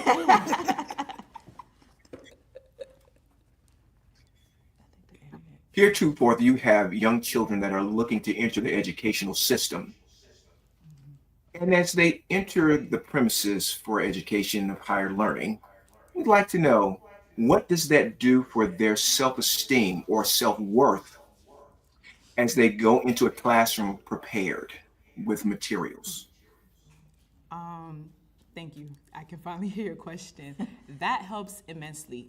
People don't believe that kids want to learn. They think that school is just another chore, but it's how you construct that environment for them. My kids all have favorite subjects. They may not love the full 8 hours a day, but there's a specific subject that they are interested in. So as a teacher, it is my job to hone in on what that is. We have become so complacent with technology and kind of just keeping our heads down and moving that we kind of forget we got to ask kids what they want. This is their first time here, you know? So I always make it a mission. What do you want to be when you grow up? What are you interested in? I have kids who want to be scientists, who want to be doctors, who want to be lawyers, and they have never met any of those people in their lives. But I want them to know that it is possible for you to be that person, you know? So we try to have opportunities for our kids to meet those people. So we do career days where I may ask people in my community, adults that I know, to come out and meet my kids so they can see that somebody who looks like them, who was in their position before, achieved what you want to do. And you have to encourage those kids. It doesn't matter if that kid has the lowest score in the class. Baby, you want to be a doctor? What are we doing to become a doctor? Okay, what are we going to do to make sure that you are able to fulfill those dreams? And when you put that confidence in those kids, when you actually build them up, they see that they can be successful. They want to learn. They want to achieve more. And so when they go on to middle school and high school and college, they're putting forth that effort to become that person. So it all starts in the classroom. Once they are given the tools to succeed, the sky is honestly the limit. And I do have a follow-up question. Go ahead. I do. Could you just walk us through the main activities or features that students and families can expect during this event? For the back to school drive? Yeah. Yes. Okay, I just wanted Yes. to clarify. Some feature stuff. Okay, so Features, yes. First off, you're getting the supplies. We provide the book bag with things based off of whether or not you are elementary, middle, or high school. You get paper, pencils, pens for our bigger kids, crayons for the babies, and rulers, just the basic necessities to get you through, really honestly, the first to second 9 weeks. We also like to make sure you have an experience, as per Miss Peggy. Yes. So we feed you, because one thing about it, two things for sure, I love a good meal. One thing to bring me out, look, one thing to bring me out is you're gonna feed me. What is the time and place? So we love to feed the community. We have all types of food. We have the concession stands with popcorn and snow machines and that's the thing, cotton candy to really bring the kids out because kids love a little something sweet. You know, it's hot outside. It's Miami, Florida. It's a little hot outside. We also got water and drinks and whatnot. And because it is a school event, we also try to get other schools there, so colleges, because education does not stop at high school. We try to get colleges to come out and speak to the kids, so that way, again, building that future up, you have people in your community who can then help you to set you up for your future. Thank you. I know that one of the ways that we can support you as well, or just other teachers, even if you don't supply us with some school supplies, because you know that's another way you can volunteer. That's another way you can donate. We can take some supplies. We can take pencils, pens, papers, backpacks. Another way that you can support this initiative is donating your time, donating your funds. But also throughout the year, teachers run out of supplies too. Yes. They do. That part. You know, and I know that a lot of teachers, such as yourself, take that out of your own personal pocket to replenish some of these supplies because the funding at schools are not as great, or, you know, they're just not focused on that. So we can also support you all as teachers, right? Yes. Can you talk to us on how we can do that? Your favorite teacher will always have an Amazon storefront. A gift when you see us come August, when you see that link that we put on our social medias of donate to my classroom, please do not skip it, don't scroll by, click on it. You don't have to buy the whole, you can buy the whole list if the Lord places it on your hearts. However, folders, pencils, sometimes just toys to excite the kids, to reward them, candy, whatever you see on there. If it's $5 or $25, you can donate to their classroom list. Find your local teacher and sponsor their classroom. Give them whatever they need. Or even ask your students, what do you see that your class may need? Either way, being able to just give back to that classroom or that teacher is extremely helpful because, like Ms. Peggy said, we are taking money out of our own pockets. Our school systems do not provide us with funds to be able to supply your students for the entire school year. And the same way I want your child to be successful as you do, so being able to replenish those supplies is extremely helpful to everybody. Absolutely. So, I had a question, but you kind of hedged and answered it a little bit. So I'm going to ask you anyway, Okay. so you can restate in more words.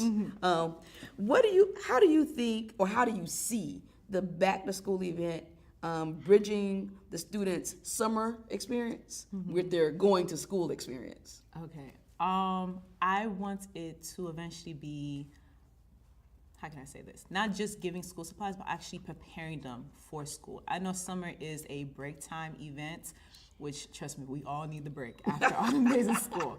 However, kids tend to lose, let's be honest, they're not going to school, they're not reading the reading list, they're not going to summer camp all of the time, so they tend to create a gap between what they learned and what they're going to learn.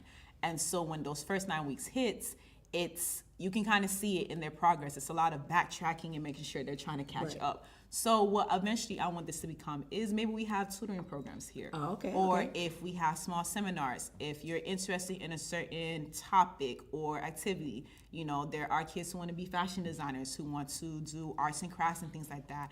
Being able to find just small programs here and there scattered throughout the summertime so that way your child is still engaged. Also, having those initiatives helps to keep our kids off the streets. You know, it's very easy for kids to just wander about the neighborhood and get in trouble. So by having events that are taking place during the summertime, it gives your child something to do positive, as well as helping them through that transition of the previous grade to the next grade. Okay. Wow. I'm so proud of you. I'm trying. I'm so proud of you and proud of what you're doing and just how engaged you are in your community, as well as supporting the Pantry Outreach Organization and being a part of us even from when you were younger. Yes. Who benefited from this program, and because you benefited from this program, you decided to give back. So that is also how you can support us. Giving of your time and bringing your young people, right? Because it's important to train them up as they're young. Teach them some of the things that you can do. As you saw Alexa a little bit earlier, she is someone that was young. And when she gets older, she's going to be able to do even more things. And Share-A here, she's not young. Well, she's young, but not young like she was before. We know what you meant. She's not young. She's not 16, okay? She's not 16. But when she was 16, she was engaged into the community. She was engaged in what we have going on. And so now she has a passion for giving back to the community. A heart of service. Yes. She has a heart of service. And so we want to thank you. Can I say something? Absolutely. Go ahead. I'm going to accept that Shire is grown. I got a little emotional because I can't accept that.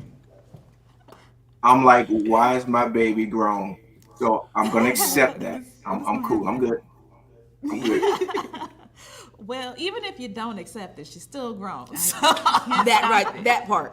I honestly can't stop it. it's so That part. we're just thankful. Again, there's so many ways that you can help our youth that are in need of support, not only financially, but they need your support and mentorship also. One of the things that the Back to School program wants to expand into is having a mentorship program where we have our adults working with our kids, helping them grow, helping them foster if they want to become that doctor, that teacher, that lawyer, meeting up with somebody that's in that area because they don't have an opportunity to meet those people, right? They hear about it, they see about it in television, they're like, oh, it's so cool, but don't realize what you see on TV is not what's real life. And so we want to be able to support these young people. We want to be able to have tutoring programs, give them more help and more assistance. And so our Back to School program is going to expand and grow under the leadership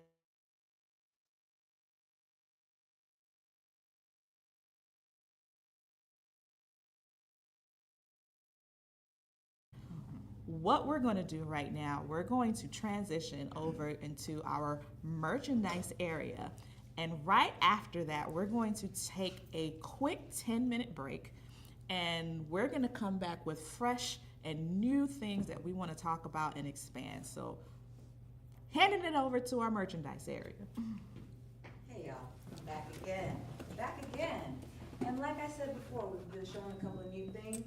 I don't have any more new things to show you, but I have some great things to show you still, okay? So, like we said before, you can give a donation if you're not able to give your time and you're not able to give a super large donation, but you would love to be a part of this amazing organization and initiative, the many initiatives. We do have some gifts for you. And so some of the gifts include these amazing t-shirts, just like this, okay? It has our logo on the front, on the sleeve. Yes. And on the back, just like that, okay? And we have it in a couple of different colors. We have some deeper blues, if you're not so big on the brighter blue. We also have some caps. We got our navy blue, okay? Whichever one goes with your complexion the best. We have orange, and we have baby blue, one of my favorites. Okay, and so for those specific gifts, that will be a $15 donation. We appreciate all sizes of donations, but $15 will get you one of the t-shirts or the caps. Now, if you're like, hey, it's been a good year so far, I've got a little bit more. Let's say you have $20, okay? Score you one of these bad boys right here, okay? Let me show you the good stuff. Boom. Bam. So warm, so soft, and with our logo right there in the corner, okay? So if you're like, hey, I can do a little bit more than 15, and you got 20, score one of these bad boys right here. Now, if you're just big money, okay?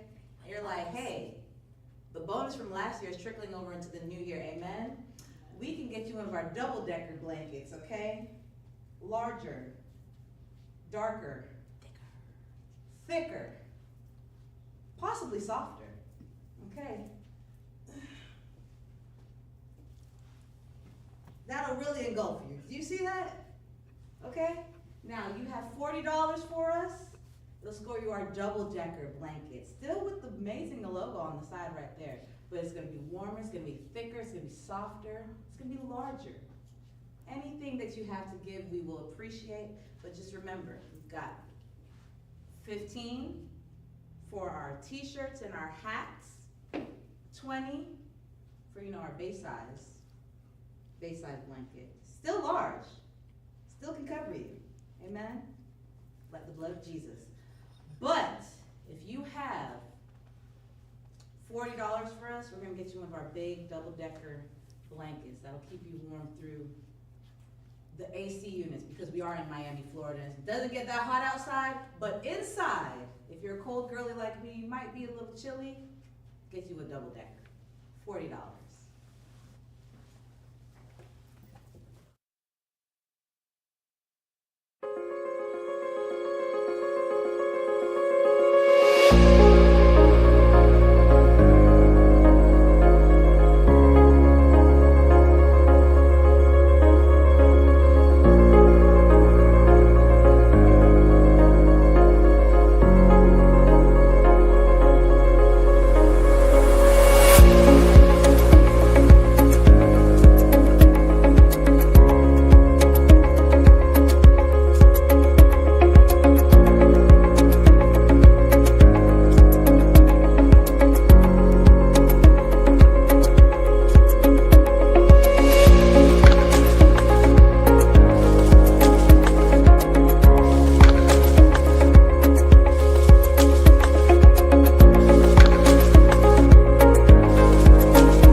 you for joining us and being patient with us and coming back. And one of the things I wanted to make a mention, this is a new initiative that we want to get kicked off, and it's called our Second Chance. Yeah. It's not fully functioning yet. However, this is something that our team is recognizing as something as important. And Second Chance is an opportunity for individuals that have been released from incarceration. How do we get them reacclimated back into society? Being incarcerated, you're serving your time for the crime or the thing that you have done, and now what's next? Yeah. What do you have to do? And the way our society is built and the way things are happening, Current situation. our system causes us to go back into the prison system, right? It causes us to go back into the things that we used to do or the things that we used to know, because now my rights to vote have been taken away, or my right to be able to have a job and the skill set that I have, I can no longer do it anymore. Right to certain housing. Certain housing I can't have anymore because of the fact that I paid my time. I've repented, if you would, and now I still can't get back on track. I still can't do the things that you want me to do after you released me. And not only that, I have to learn, depending on how long this individual has been in jail, right? I have to relearn or reacclimate back into society, but nobody's willing to teach me. Right. Nobody's willing to take the time to help me understand. They don't have smartphones in jail. Okay, that's debatable, but you shouldn't be having a smartphone in jail, right? So how do you utilize those things, right? How do you utilize the technology that is there so that we can do certain things? And so Second Chance is our way of giving back. We worked with the state attorney's office and did a seal and expungement event. And that in and of itself is another way to help individuals, right? To seal their records so that it's not held against them. Right. To get jobs or to get housing or to get different things that they deserve to receive, right?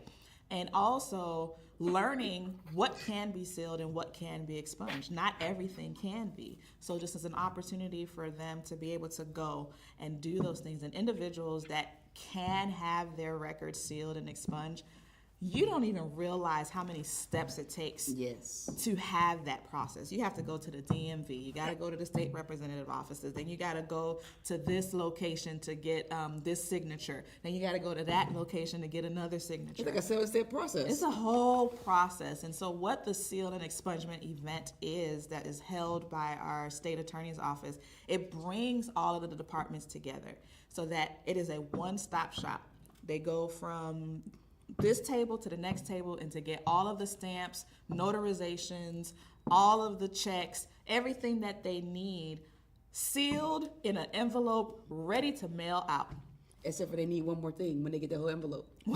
That is the $75 fee. The $75 processing fee. And that's how we were able to contribute to the seal and expungement event. We were able to provide several individuals with the $75 to be able to pay that fee and have their records sealed and expunged. And so that is something that we want to expand and grow. We want to be able to connect with individuals that are getting out of the prison system and help them get some education, help them be able to connect with society, give them opportunities for jobs and learning, whether it's getting a trucking license, whether it's learning how to drive a forklift or a pallet jack, simple things that can help them get a job, that can help them get connected. And so we're excited about this initiative. We're excited about expanding it, and we look forward to that opportunity. And so if this is something that you're passionate about, we would love to have you a part of our team. We would love to have you volunteer with us so that we can grow it and be impactful to the lives of these individuals. But you know, Peggy, we were talking about some other programs that... Peggy, if I could interject. Oh, go. Sorry, go our ahead. bad. Go ahead. Hold on, let's add you to the screen. Yeah, just want to let you know. There we go. But presently, I work as a clinical supervisor for the Gateway Foundation in the prison system. And what you're saying is so on point because many of these guys have been, of course, if you're in prison, you're in jail for a couple of years at least. And their biggest concern is, all right, I want to change my life, but what opportunities are there out there for me and who will give me those opportunities? Many of them do not have an address for when they leave prison. Some have families or other people that they can go to. And many of them are preparing to return to prison because they're going to, if they don't have the means that they need, they are already telling us before their leave, I will do what I need to do to survive. So what is that telling you is that they're looking for help, but at the same time, they don't know if help's available, but who's going to feed and house and clothe them until they find a way and a means to support themselves. It is one of the greatest and saddest things that I have ever witnessed in my time working with counseling, therapy, substance abuse, you name it. And I will hear and see this tomorrow morning at 7 a.m. I will start hearing those pleas again. So for all of you online who have heard Jandra and Peggy in this initiative, it is so important to give hope to those who have served their time as they re-enter the community. So just thank you for that firsthand experience and that knowledge that you were able to provide to us, because a lot of us don't know that. A lot of us don't recognize that as a need. And people won't know or won't feel it or experience it until it happens close to home. Until somebody they know or until a family member has experienced that, they won't recognize how substantial of a need this is. And so we as a group and an organization recognize that, and we want to find ways to be able to help these individuals as much and as quickly as possible, because the quicker we're able to help them, as you said, the better it is for them and the less likely it will be for them to return back to the prison system. Yeah. Jay, that, like she said, that was good that you were able to pinpoint right how that connects with what you're doing every day. And another thing, I don't know how many of you guys have had to get your driver's license renewed recently, or need to get your state ID renewed. One of the other things that we're planning on doing this year is at least twice this year, we're planning on partnering with the state representative, Felicia Robinson, and having what's called a flow event, which basically means the DMV will come out to the site and we'll have appointments set up where people can come and get their driver's license renewed, get their IDs taken care of, and they can make an appointment quickly, as opposed to having to wait 2 or 3 months to be able to get that done. So keep an eye out, as they say, watch our social media, because we'll of course post it there when the event's getting ready to happen. But just like Second Chance, there are other things that we'll be doing throughout the year to add to some of our staple events and our staple programs. And so just look out for those things. So before we have one of our partners from North Carolina join us, we want to talk to a little bit more about the history of the Pantry and how, again, people can get involved, people can get connected in that program. Okay. Well, the first way to get involved is the thing that we're doing today is giving a monetary donation. A lot of people say, well, you know, I've got to work. I don't get off work till late. I go to work early. So if you can't give of your time, we always will take your funds, because outside of just needing volunteers, there are other things that need to be purchased. Like I joke a lot and say the food doesn't just appear outside. We have to rent a truck. That costs money. And to use the truck to go pick up food, that's gas. Then when the food gets here, it needs to go in a box or a bag so that it can go into people's cars and be presentable. So all those things are very important. But I don't know how many of you guys were here at the top of our show today, but we mentioned that the Pantry's turning 21.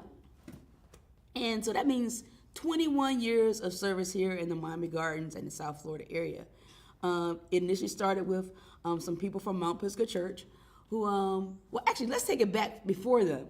One of the founders of the Mount Pisgah Church the story I hear from her children is that she would go to the grocery store and she would buy cans that were dented a little bit, or the label was missing a little bit, and she would take it and she would distribute it to people in the neighborhood, and part of that neighborhood was here in Miami Gardens, and for families that did not have food. So she would give those things to them to make sure that they were provided for. And then once that kept going, the church started to grow. There was another group of people who decided they wanted to open up a food pantry, and they got together with Feeding South Florida. And when they first started 21 years ago, they were doing like 150 families a month, which at that time seemed like a whole lot. But as they say, times changed and the need grew. And I'm not sure how many of you guys remember, but COVID came along, and we had our food delivery program. We had started delivering. We're doing like 30 families every 2 weeks. And then at that time in our pantry, we were doing a pantry of choice where people could come in and shop and pick up the items. And we were doing probably like 250 people every 2 weeks. But after that, an explosion of need happened. We went from 200 or 300 people to now we're serving over 1,200 families every 2 weeks. The line goes down the street, around the block. Where we're doing our distribution is on 215th Street and 32nd Avenue. The line goes from 32nd Avenue to 29th Avenue, around the corner, and down to 211. That's just about a mile. So we know the need is there. And so that's part of the reason why we're here today, is because we want to be able to keep doing the things that we're doing here in our neighborhood. We want to be able to continue to serve our community, to continue to provide for those that are in need. I believe a little bit ago, Shire spoke about how as a child she never had the experience not having pens and pencils. But there are people who are choosing between, senior citizens choosing between literally their medication, whether or not they're going to drive and go to the doctor, and food. And us being able to supply those things for them is helpful. The story I told a little bit earlier about the lady who had a daughter who had a birthday. And because of her funds, she was here in the line and wanted to be able to get a present for her, a cake for her child for her birthday, but she wasn't sure where the funds were going to come from. But lo and behold, she was given a cake that day to be able to celebrate her daughter's birthday. So the things that we do here matter way more than sometimes you may casually think. So if there's any way that you can be a part of helping to make that change, of course, we always want volunteers. Of course, we want you to like, share, and subscribe. But also, we'd also like for you to donate, because the donations matter.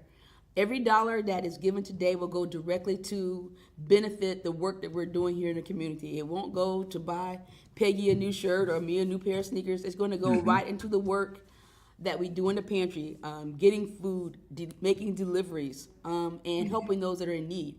It'll also go to help with our second chance program that we're trying to get a little bit more off the ground. It will also go to help with our homeless feeding when we have to buy some of the things that we need to cook to take to them. It'll help us with Ronald McDonald House when we're making those hot meals for them. So every dollar counts. It's all important. No gift will go unthanked. And so we want to thank you for that and for helping us out today and giving however you can, in whatever way you can. Remember, you can scan the QR code. If you don't want to scan the QR code in our description, there's a link that takes you to our Zeffy fundraising page. And just so you know, we're using Zeffy because if you're using a credit card, you know how most of the time when you use a credit card, they take away a 3% fee. But Zeffy is working with us that if you use your credit card and you give us $10, we don't get $6.97. We get the whole, $5.97. Forget my math. But we get the whole thing that you donate. And so that is why we're using Zeffy as opposed to some other kind of merchant to do donations, because we get 100% of the funds that are donated to us. But also Zelle does the same thing. So again, we want to thank you. Thank you, Jandra, so much for giving us some more background history about the Pantry organization and one of our founding pillars of our organization. And right now, we're going to show a brief video of our next guest that will be joining us today, which will be Joanna Greer McKeechin, who is the CEO of the ABIPA organization. So take a look at this short video.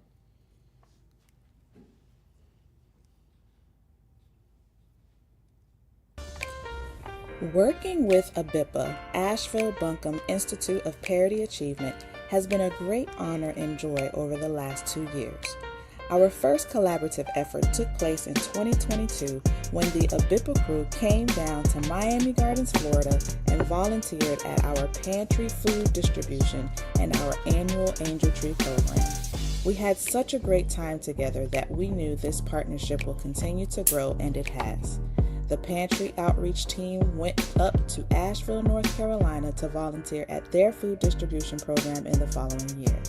When Hurricane Helena hit in October of 2024, we drove up with a van full of supplies to provide support to the members of ABIPA as well as the individuals in their community that were affected by the storm. Despite going through a difficult situation, the ABIPA organization did not falter and hit the ground running to ensure that their community members were safe and provided for. Both of our organizations understand the value of community engagement and recognize the importance of food insecurity and promoting health, economic growth, and social parity. Pantry Outreach looks forward to our continued partnership with ABIPA in the years to come.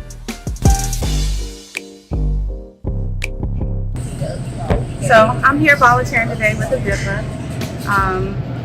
Great program.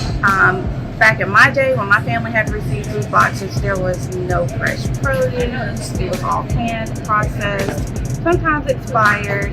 But what ABIPA offers is fresh meats. As you can see, we're in the meat department here. Just a really great program. Very thankful to be able to give back and be a part of this day. But we do it every 2 weeks. But we do it every 2 weeks. Let's see what you can do. Look there. Look. He can do it. He can do it. He can do it. All right, 2 weeks. 2 weeks.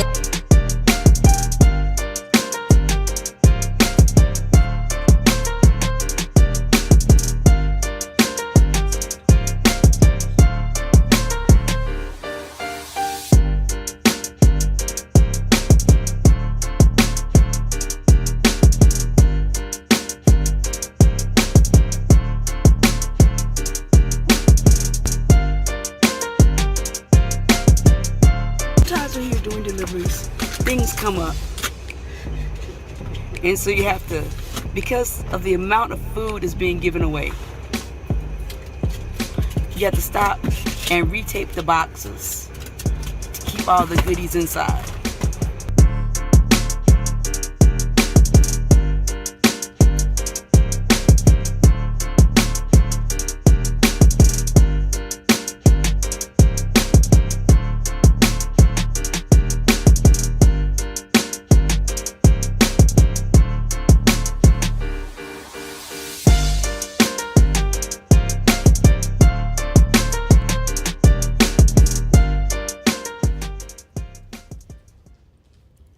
Good times, good memories.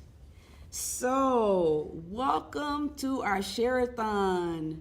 Glad to be here. Glad to be here. Thank you. Thank you for the opportunity to support.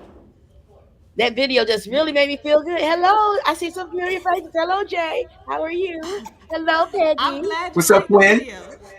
Nothing much. Nothing much. I have to. You guys have to forgive me for not having my BIPA red on today, but I'm out of town. So thank you for being able to join you virtually. But I do have on this intentionally. You see the check mark that says "Just Do It." So anyone that's watching, we just want you to go ahead and make that donation to this great work. That's right. That's what I'm talking about.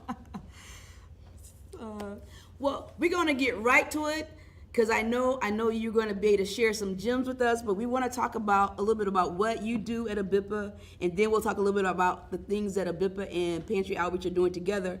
So I'm gonna be the person, I guess, with the first question today. Can you share a little bit about ABIPA's mission and how it guides you in what you do there in Asheville? Sure. So ABIPA actually was also founded in 2004. So it sounds like we share a birth year. Yes, We we turned do. 21 this year as well. We just had our anniversary on on February the 23rd. But we were founded by a retired Army doc. His name was Dr. Charles Blair, who came to Asheville and saw the health disparities here. And so BIPA was one of the creations that he had to a problem. Because a lot of times we can find out, we can complain, we can say this is wrong or that is wrong. But he knew that health equity was really important, and who better to take care of us than us, like a for us by us organization. So we are dedicated to improving the health of African Americans and other underserved populations in Asheville and Western North Carolina. We do that by locating, educating, navigating, and advocating people through the healthcare system. In addition to doing health fairs, we do all other types of connectivity to the health system. But where we align with Pisgah Pantry Outreach is in our food insecurity work. And so we've been actually doing the work specifically since 2013 when we first got our funding from Buncombe County to pay for us to have community service connectors, now community health workers, to have free pantries in the neighborhoods. So we go to housing communities and to churches and other communities to actually take the food to them. So that's something that's really different about a BIPA. We go to people where they are, and I like to say that we serve them with passion and purpose.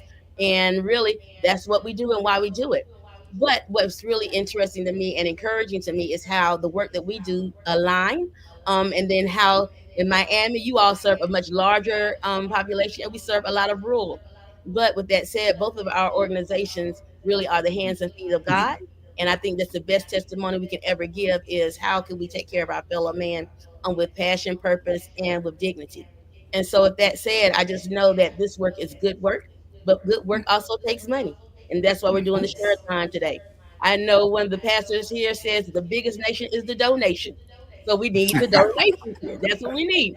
And that's another good reason for me not to have on a BIPA Red today because we're focusing on PPO, Pisgah Pantry Outreach, because a BIPA will take your money too. But we want to make sure that the people of Miami-Dade County are taken care of again with all of the resources that you need. And as a nonprofit, there are funds that you get that are allocated just for specific work. But when you're doing the type of work here, like you all are doing, you have to have those unrestricted funds where you can take care of those emerging needs that you identify through needs assessments or just from your community members coming to you and saying, this is what we need. These are the gaps that are present. And how can we best make sure the solutions are available readily without having to go through a lot of red tape? So I really commend you all for being innovators and having a Share-A-Thon today because you see that the need is great. And for a great need, you need more resources. Yes, yes, yes. We do need more resources and we want to promote all the various things that we have going on. So, Joanna, can you talk to us about the initiatives a BIPA has to promote health, economic, and social parity? There are many, but one of the ones that you all came and I like to say for an immersion experience was Healthy Opportunities. And so Healthy Opportunities is actually a state pilot called that is a combination of funding that comes from the health plans. So people that have health conditions, an adult will have to have two, a child have one. If they have managed Medicaid, we actually get reimbursed for the food that we deliver to them. And Mm. so if they have WellCare, United Healthcare, Healthy Blue, AmeriHealth, and Avera is it's another one that you all wouldn't know, but Via, it's around mental health. If people have conditions, they can actually get food that way. And so what's interesting about this is that it is client choice. So you saw the pictures of us being in the grocery store.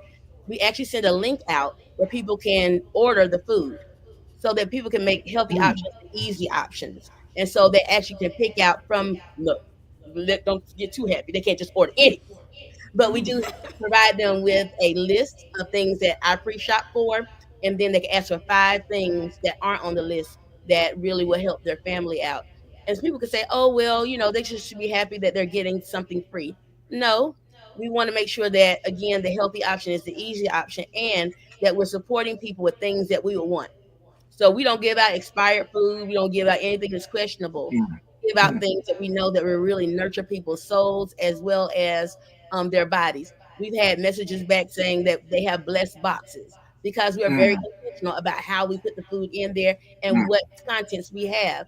And that's really important because we do have people that actually now, when we started off, we gave them an option of having juices and water. Would you believe over 90% of people ask for water instead of sugary drinks? So that is a health intervention that we are intentionally impacting without even telling people. We have people that are gluten friendly, so we and also that are organic.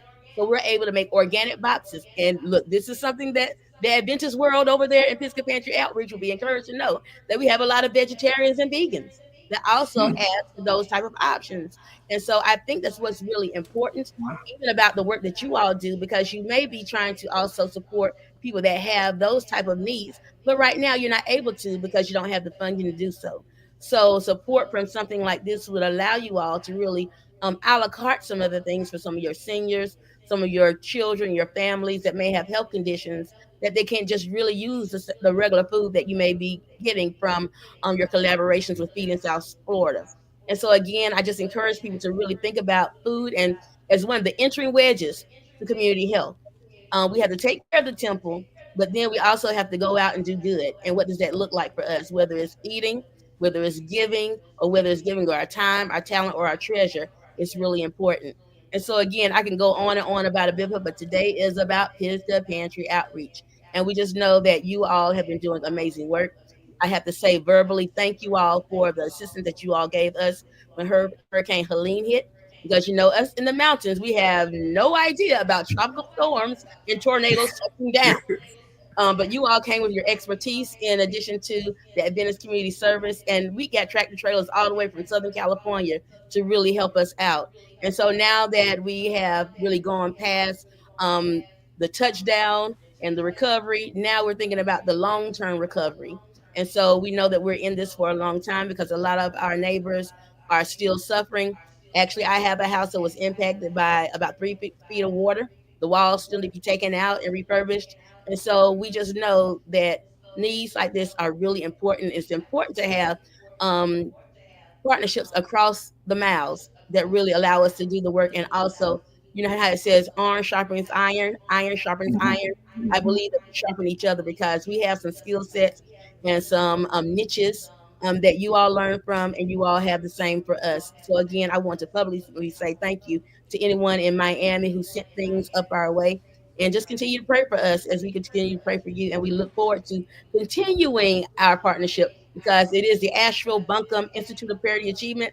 But I jokingly say, and not so much jokingly, that we're probably going to be expanding to Asheville and beyond because that's the All work that we right. do. Excellent, excellent, excellent. And Joanna, thanks so much for explaining that so much. And let me tell you, ABIPA seems to be a great organization. And yes, this is focusing on our day, but it's focusing on this ministry as a whole as well. So that's why you're on here as well. So I want you to specifically just, can you tell us how it's tangibly affected individuals and families in Buncombe County? How BIPA has done that? Oh, sure, of course. We serve over 6,500 families per year. And as I spoke before, we do our food distribution. But in addition to that, we also have community health workers. I don't know if anybody is really familiar with that, but they really got a lot of funding when the Affordable Care Act came about. And so our community health workers are actually embedded in hospital systems where they're able to go to doctor's appointments with individuals, advocate for them, whether they're getting their medicines, whether they may need a rollator, all those type of things that really make sure that when people are hearing the health information, if they are not health literate or even in shock because they're up against cancer, that there are other ears, eyes, and feet that are able to make sure that those connections and the navigation in the system take place. And so that's one of the elements. Additionally, we also have over 100 activities or events throughout the year that are community based. Those include health fairs, also pop-up markets, as we spoke of before, education sessions. We have things called lunch and learns. So we go to community centers and to neighborhoods, and we actually teach people about their health. And we actually connect them to insurance. We connect them to advanced planning. Something that I heard you all talk about was work with formerly incarcerated individuals. We also partner with an organization called Operation Gateway, and they are amazing when it comes to reentry work. Look him up. His name is Philip Cooper. In addition to that, they also have launched a program called NC Fit. So it makes sure that when people are coming back into civilization per se, that they also have a connection to health. I remember one of my community health workers had a brother that was incarcerated, and he had a heart attack while he was there, and they didn't know he had a heart attack. He had surgery. When he was released, he was actually given an outpatient visit in Durham, North Carolina. If anyone knows anything about North Carolina, we're in the mountains. Durham is in the Piedmont. There was no way that that gentleman was going to be able to go there for his follow up. So, additionally, we're able to help with things like that to make sure that people have what they need. And again, it's just amazing work, community work. I like to say that we are boots on the ground. We're innovators. In addition to that, we just really know what needs to be done because we serve from the heart. And that's the best thing that you can do. But I always say that heart work is hard work. And it indeed it is, but it's very impactful. And you can see it from people that started off with us as volunteers. I tell you, more 90% of the individuals that are full-time staff with a BIPA came to me as volunteers. The reason that's important is because I know their heart is in the right place. So no matter if they get money or not, they're going to do the work because it's their passion. But with that said, that gives me a good work base for the individuals that are working with me. And I like to say that it's a really good equitable ecosystem economy when I'm able to pour back into our community by employing people, by supporting Black run organizations, caterers, and things of that sort. That's what we intentionally do because we know that that's how we make sure that the money that we have grows. Is not staying stagnant and is running through all of the pipelines or the pathways of the organizations, small nonprofits, and entrepreneurs that are in our region. Excellent. Thank you. I know, and it sounds like you're doing a whole lot of things up there in Asheville. So my question is, what do you see as some of the biggest challenges that you're facing in doing the work you're doing where you are? Well, right now specifically because we're still in hurricane recovery is something that we haven't had to really think about before. That has really layered all of the other issues when it comes to health disparities that were already in place before COVID, that were exasperated by COVID, and then people trying to get back to a good rhythm, and then now being impacted by Hurricane Helene and people being unhoused, and the economy just being very unstable at this time. Those are the biggest things that we look at because all of those things also affect the health of our community. And so we take guidance from our community health improvement plan that I sit on the CHIP or the CHA or group, that advisory board that is a compilation of other nonprofits, the health system, the county systems, and the hospital system to really figure out what our community needs and how we can make sure that we are making intelligent and informed decisions about programming and where funding is allocated to make sure we're coming alongside those things that are here. Also, if you all have been watching the news years ago and still in tandem is kind of on pause now, we were also working around reparations and what that really looks like for the Asheville community. Because again, Black joy, healthcare, all of these things, entrepreneurship, are really, really important. And I think, like you all are doing today, one of the biggest issues and hurdles is fundraising. Because in Asheville, we have the most nonprofits per capita than anywhere else in the United States of America. So that means that we're competing for funds with the YMCA's of the world, United Way, and other organizations. But that's why I like to say that we do complementary work that only we can do, because we also have a small population of African Americans. Out of 250,000 people, there are about 16,000 Blacks that live in Asheville, and half of those individuals live at or below poverty. And so that is a huge issue that we come across. And visually, that looks like the arena at our local university, not Asheville, but UNC Asheville. It seats about 6,000 people for a basketball game. That's like filling that arena up 3 times. That's how many people we need to make sure that we're taking care of as an organization and in partnership with other organizations that do like work. So I will always like to say that there's no such thing as duplication of services. It should be complementary services because there's no one size fits all for any population anywhere, whether it's there in Miami or here in Asheville. That's why you have look, an unhealthy example I'm about to use, but it's true. That's why you have Burger King and McDonald's because people want it their way. and everybody does not like the all beef patty sauce, the special sauce, lettuce, cheese. Some people just want something grilled. And so, what does that look like when it comes to even the services that we are offering? Are we the Yeah. best fit for those individuals, and not assuming that just because we build it, they will come? So I think that's something that we really consider when we're talking about one, how we make our decisions about how we're going after funding, two, what type of programming that we are doing, and then also what type of events are we doing just to make sure that people are experiencing joy. Wow, you gave us so much to process and to digest. So, with that same thought in mind, how can an individual or organization partner with a BIPA and continue to flourish that impact that you're doing? Oh, I can tell you how to do that. You can go to www.abipa.org and click on donate.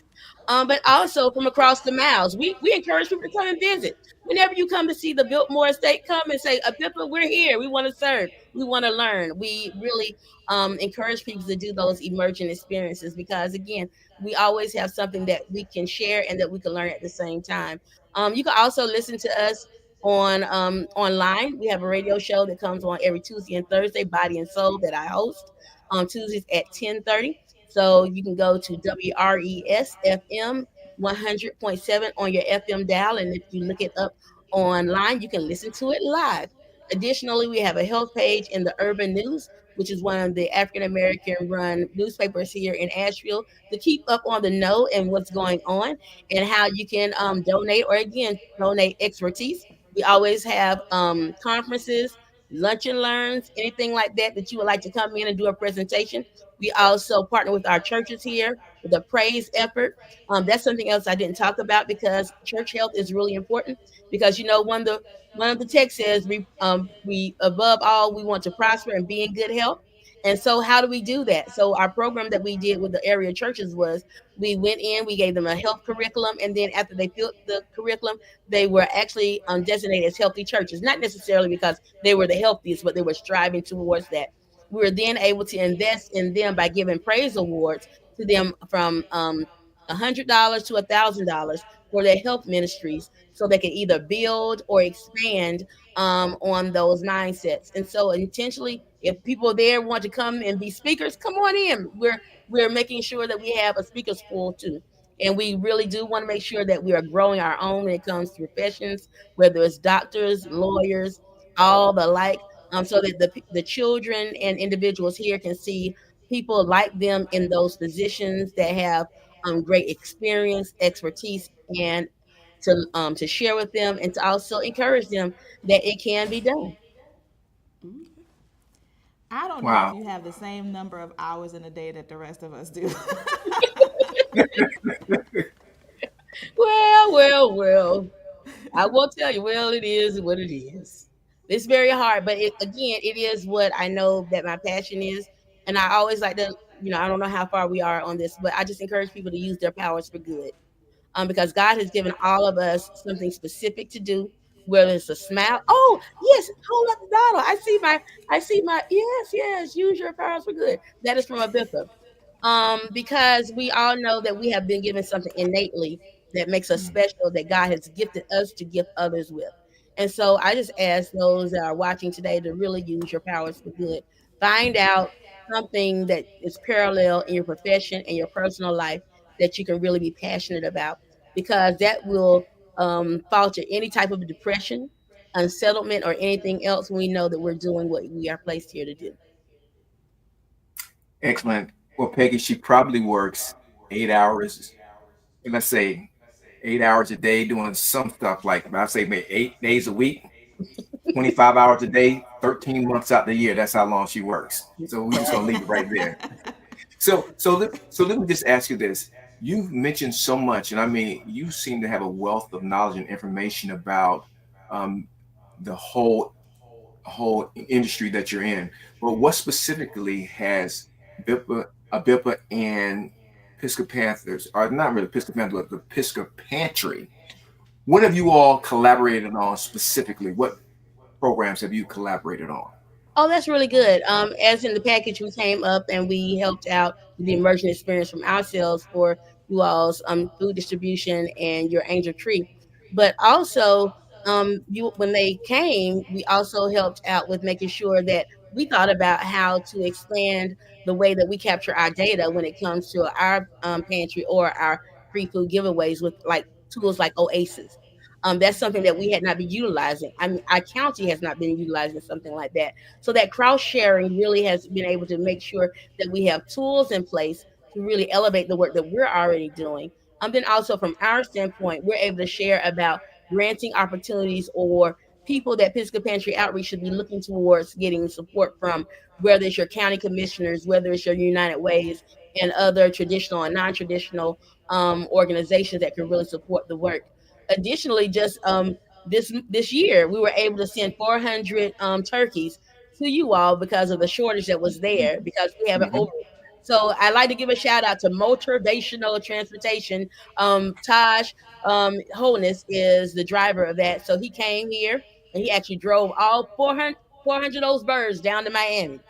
Then, when you all had a surplus of toys, we have a Joy Toy giveaway every year, and you all were able to gift us back a whole truckload from Motivational Transportation by Coastal, bringing us toys for the kids that came to see us. And to be quite honest, that is the gift that keeps on giving. There were so many toys that now we actually have a Sunday shop every other week where we open up so that community members can come in and get food and supplies. That those toys, a lot of times parents will bring kids along. So now kids can still go and shop in the overflow, so that they know that again they're thought of. And so I think those things are really impactful. Um, I tell you, the other day, I think this is maybe the third month that we're doing the free Sunday shops. And the reason that we did it that way is because we know that the working poor work. So when most resources are open throughout the week, they're not able to go. So we're open on Sundays from 3 o'clock to 8 o'clock. So the majority of people have time off. And even if they had to work, they'd probably be off by 8 o'clock unless they're working third shift. But they're able to come in and get things. And I like to say 2 weeks ago was the first time that I actually experienced Black Friday on Super Sunday. There were people lined up at our door with chairs at 11 o'clock a.m. waiting to come in at 3 o'clock. Because again, the need is great. And I like to say that it's more than people getting free stuff. I like to say that we're offsetting the economy by people saving money, not having to buy toilet tissue, deodorant, eggs that are now $7 a pop. And that money they can put towards something else to chop down on a bill that they have, or to start an emergency fund, or to make sure they have some cash on hand because we learned that during Helene, you had everything was cash and carry. So people have to start thinking about those things and how to be disaster prepared in regular life because we just never know. And again, you all are used to those things. I don't, but you all probably don't even shut down the way that we shut down because we had no earthly idea about what was going on and weren't prepared. But we were prepared in the sense that COVID really put our systems in place so that we knew how to reach out really quickly. Our community health workers were able to mobilize all the organizations that don't operate as silos, were already able to work back and forth. And our neighborhoods, our legacy neighborhoods, which are our historically Black neighborhoods, were also mobilized. And so, again, making relevant to the collaboration between Pisgah Pantry Outreach and ABIPA is really important to be able to do that cross sharing of learning.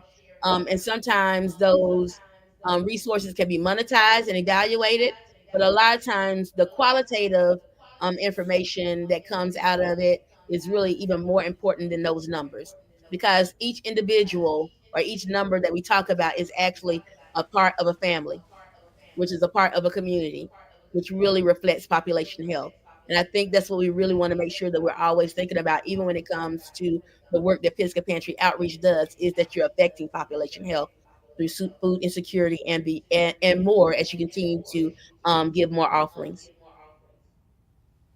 One of the things that you mentioned, you're just now talking about numbers, and one of the things that we talk about a lot is that the things that we do in the community is a lot of it is numbers and database and data driven, and sometimes it's hard for people to remember that for every time I say 3,000 households, that's 3,000 people. That's 3,000 houses with people inside, and so you just think of it as a number, but you need to think of that as people in your house, people that you care about. Those are the people that are out there that need our services. My question was supposed to be about how our organizations align in our goals. But you've spoken to that. Is there something else you specifically want to bring out, that how our goals as two different organizations doing a similar thing just hit right to go together? Oh, I just think simply we both feed the bodies and the souls of individuals. That's the best analogy that we can utilize here. And thinking about the data that I was talking about before, I think that's something that we all can always continue to build, is how to tell that story. And one of the things that ABIPA is now doing in our new building that you all are here to help with our ribbon cutting, we're also opening a BIPA R, which is a BIPA research. I was afforded the opportunity to partner with two researchers here in Asheville with the Robert Woods Johnson Fellowship in 2018 for the um, disciplinary research leaders program. And so that's really important, right? Because a lot of our organizations don't do research to be able to say what the impact was, write white papers, make sure that our promising practices are actually documented and elevated. And so that's something that I feel like we can elevate and actually even share with some of the resources and expertise that we have when it comes to evaluation and telling that story from a standpoint that funders need to know, that county and city need to know, and then also even your state legislatures about things that really help, things that are needed, and things that are specific for the needs of your community. Oh, excellent. Just wanted to ask you, you sound like you talked about what has happened in the past and the present, but what are your plans for BIPA in the future and even possible collaboration with the Pisgah Pantry outreach? Yes, well, for the future, the future is the sky is the limit, right? But right now, Okay. they were able to come down with a ribbon cutting because our program with Healthy Opportunities was growing so fast and so large that we needed a new building. So we actually just acquired a 31,000 square foot building that used to be, it has a really good history. You have to come to the website to learn a little bit more. But it has two loading docks and a pull up, so we can take two semi trucks at one time. But really, it's a BIPA's life center. And I say it's life center because life embodies so many different things. And so when you Hmm. walk through the building, the first pod or the first hall that you walk is our financial health wing. And so that's where people can interact with a financial health, actually accounting firm that will be giving out education around budgeting, investing, and things of that sort. And then you go around into our wing, which is our community health wing, where all of my community health workers, nurses, health education, health educators are embodied. Then you go around the other side of the building, and we have more offices, which are our community partnerships.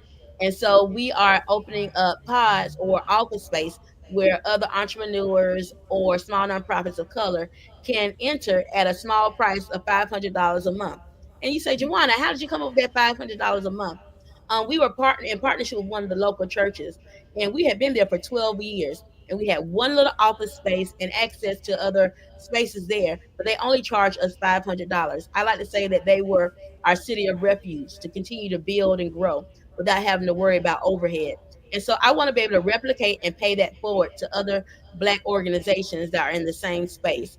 And so we look forward to continue to build those programs to make sure that the Life Center is something that is state of the art, but then also a example of a turnkey way of how we can do community health. But then even thinking about for some of the aspirations that Pisgah Pantry Outreach, being able to be open in those times that are not accessible to the regular public. I think that's one of the biggest things that we have in alignment in thinking about how do we serve people that aren't able to get our services during normal operating hours, because there are the working poor. But in addition, we have our senior citizens, people that have access, also people that have language issues or barriers. So just trying to make sure that we are indeed the flagship of nonprofits to really show people how we can really be the economic and equitable example of how you do community work. Wow, Joanna, you've given us so much today, and I thoroughly enjoyed our partnership together and continue to grow this so that it can expand for years to come. And so we want to thank you for coming out today and sharing your wealth of knowledge and letting people know that we don't only impact Miami, Florida, but we impact the other states and areas in our surrounding community. So thank you so much for coming out and joining us. And we look forward to having you at our next fundraising goal, but also at our next collaborative event. Well, thank you. Thank you all for having me, and I look forward to continue to partner in the future and beyond. Awesome, awesome. So as we transition, we're going to show a quick video of one of our other staple programs, which is the Angel Tree program, something that is very near and dear to my heart and that I am thoroughly excited about and hope that you all can get excited about as well and can join us as we celebrate and work with the children of our community. Angel Tree is one of our projects that, for me, needs no introduction, but is one of our favorite projects that we like to do. So check out this short video.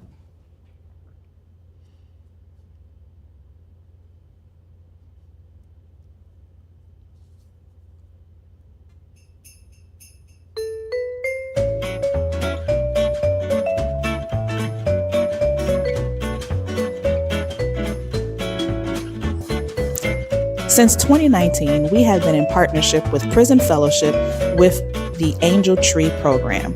Now, the Angel Tree program is geared towards giving gifts to kids who have incarcerated parents. We connect with the parents, they let us know the name of their children, and we contact them to find out what gifts they would like to receive. Now, this is one of our most exciting programs that we have because we get to see the smiles on the faces of the children as they receive gifts on behalf of the parents that they don't get an opportunity to see or speak to on a regular basis. Now, in 2019, we had our first celebration in 3 different locations. One location was in the Miami Gardens area, another one was in, Key West, and then the other one, it was in Okeechobee. We had a great time fellowshipping with the families, fellowshipping with the kids, doing all kinds of fun things, building gingerbread houses, talking with Santa, and watching a play, and the kids had such a great time. And so we look forward to annually connecting with the Angel Tree program to see these kids and put smiles on their faces.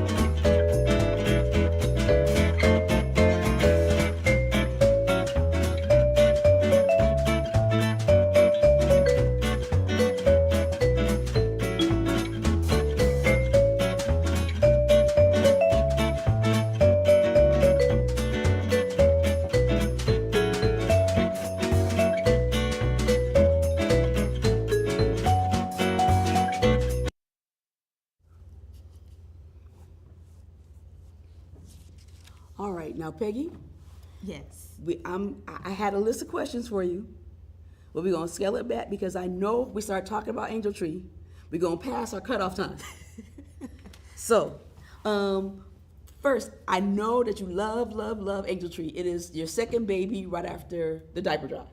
Yes. So, tell us, because I know, but tell the people about why you want to bring hope and joy to our community through Angel Tree.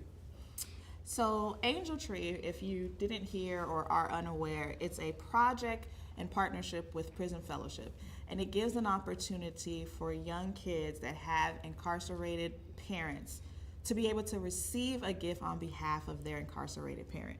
Now, the message that is sent out, it says it is from their dad and or mom or whoever it is, and that individual gets to write a personal message to their child, and we're able to provide a gift. And one of the reasons why it is so dear to me is because I had a friend growing up in high school and in college whose father was in jail. And I wasn't really aware, and she was a member of the Angel Tree Project when she was growing up, and she talked about how that really brought joy to her and how it helped her stay connected to her father, who she didn't get a chance to really be able to speak to or to connect with because he was in jail. And so to be able to connect with the organization at the time, to be able to receive a message from her dad, to be able to get a gift that she thought was really from her dad, and to find out that he is still thinking about her, that he is still wanting to be a part of her life, even though he cannot physically be there, helped her to see her dad in another light. And so I wanted to be able to do that for another child. Okay. To do that for someone else growing up who is not connected to their family member, whether it's their mom, their dad, their uncle, their grandparent, who may not even understand why their relative is not a part of their life anymore. But because in the holidays, you know, all of your friends are getting gifts, and oh, this is what I got from my dad, this is what I got from my mom, and then you can't say the same thing. So that they didn't have to say that. And I love Christmas. Yes. I love Christmas. And so to be able to celebrate that in a season of giving, in a season of joy, and to bring joy to these young people is such a great opportunity. Cool. Jay, I'll let you have the next one.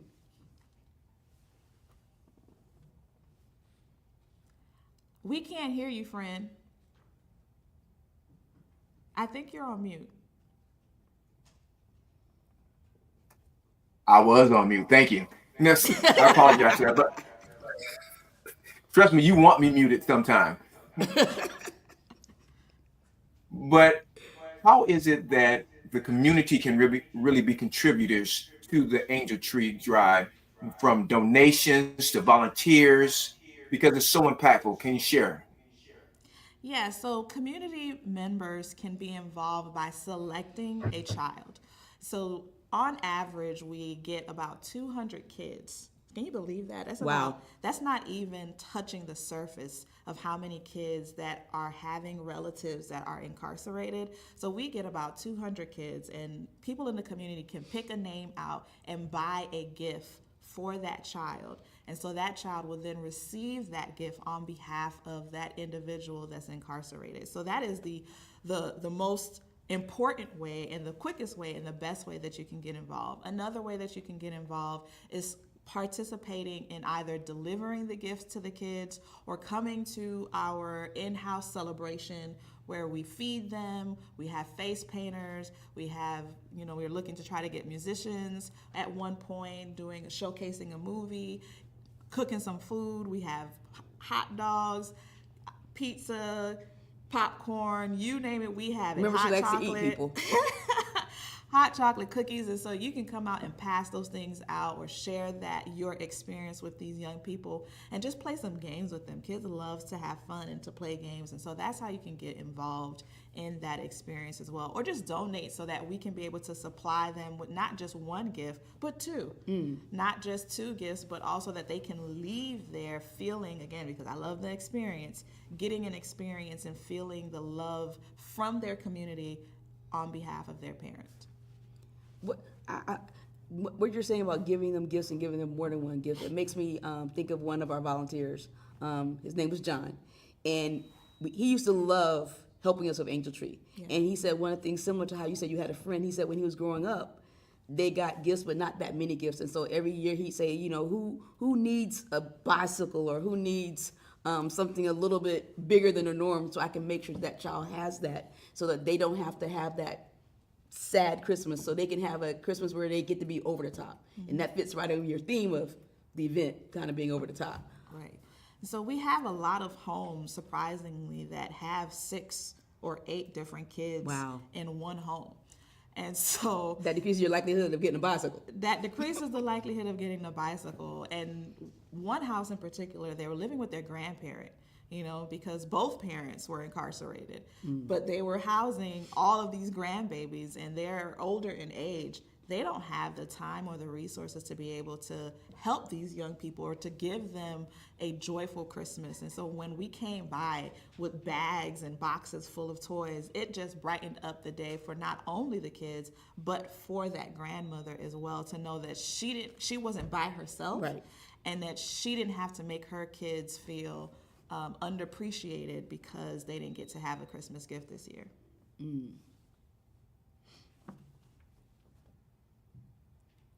Fran, you on mute again. Wow. Do we need to hire somebody to unmute you? I just try to make sure I'm not making any noise. But anyway, indirectly, you No worries, no worries, no worries. audience, Go ahead. I apologize. But Peggy, how does this alleviate financial strain on a family? You said it indirectly, but we just really want to hone in on that. It alleviates. So if you have a house of 8 kids, you can't afford to buy all 8 children a holiday gift, right? Or maybe you can afford it, but it might not be the best gift. And so we are there to be able to buy that gift, buy a gift that a child may not be able to receive. Maybe they want a PlayStation. Maybe they want some Roadbox bucks. Maybe they want a karaoke machine. You can't afford that, especially if you have 8 kids. You're not going to be able to do that. But with this program, we can get that Roblox gift. We can get that Nerf gun gift. We can get that karaoke machine that your child wants. We can get the Bratz doll or the Barbie doll or all of these other things that you may not be able to get even though you want to because you just can't afford it. So Angel Tree is one, like I said, one of the projects that we're very passionate about and we're very excited about and we look forward to doing every year. So if you want to volunteer in wrapping gifts, you can sign up on Hands on Miami. When does the link usually go for people to start signing up to? The link usually goes up in November because we get so many gifts, so many donations, so many kids that we're wrapping for weeks on end to ensure that everybody gets a gift and that everybody is having a great time and we're having fun doing so. So I want to show this next video clip of our Angel Tree project that we did this last 2 years. And thank you so much for volunteering your time and supporting our Angel Tree project. And I'm just going to say, while they're watching the video, they need to get out their phone, put it up to the screen, scan that QR code, and share a few bucks with us. Yes, that's absolutely. what I'm thinking. And we'll make sure we save some so we can buy some extra presents at Angel Tree. I hope so. Yeah, we will. Even if you don't, I'm going to be hustling for some money. Yes. yes. Because Angel Tree is, again, one of the projects that is near and dear to a lot of people's homes, rather, I should say hearts, where some of our volunteers that went around and were giving gifts, they were overjoyed and excited about the fact that, oh my gosh, I didn't realize how this impacts other people. I didn't realize how what I was doing, that I just haphazardly was doing, was so impactful to these kids. The smile on their face, and they was like, oh my gosh, I love this. Let me know when the next time is. We had some people that takes 14 names. Wow. 14 names, 7 names, because they are so excited about this project. They're so excited about the impact this project has, and they want to be able to ensure that these kids are loved and appreciated. Looks like we're having some trouble with that second video, and that's okay. So we're gonna go ahead and move on to our next segment, which is our art therapy program. And hopefully this video is working. So take a look.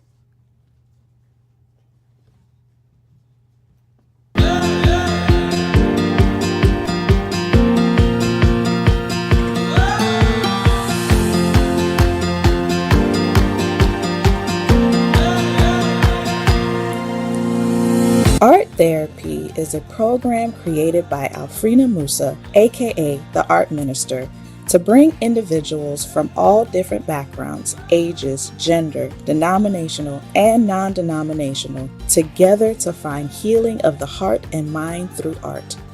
Art therapy allows you to process the things you are going through and release it onto the canvas or piece of paper in front of you. You don't have to be an artist. You don't have to color within the lines or even know how to draw a straight line. It is a time of self-reflection individually and collectively as a community. Art therapy allows the individuals in the room a safe space to commune with one another and glean from each other. This is the place to free yourself of the shackles that are holding you, You don't want to miss this moment of healing.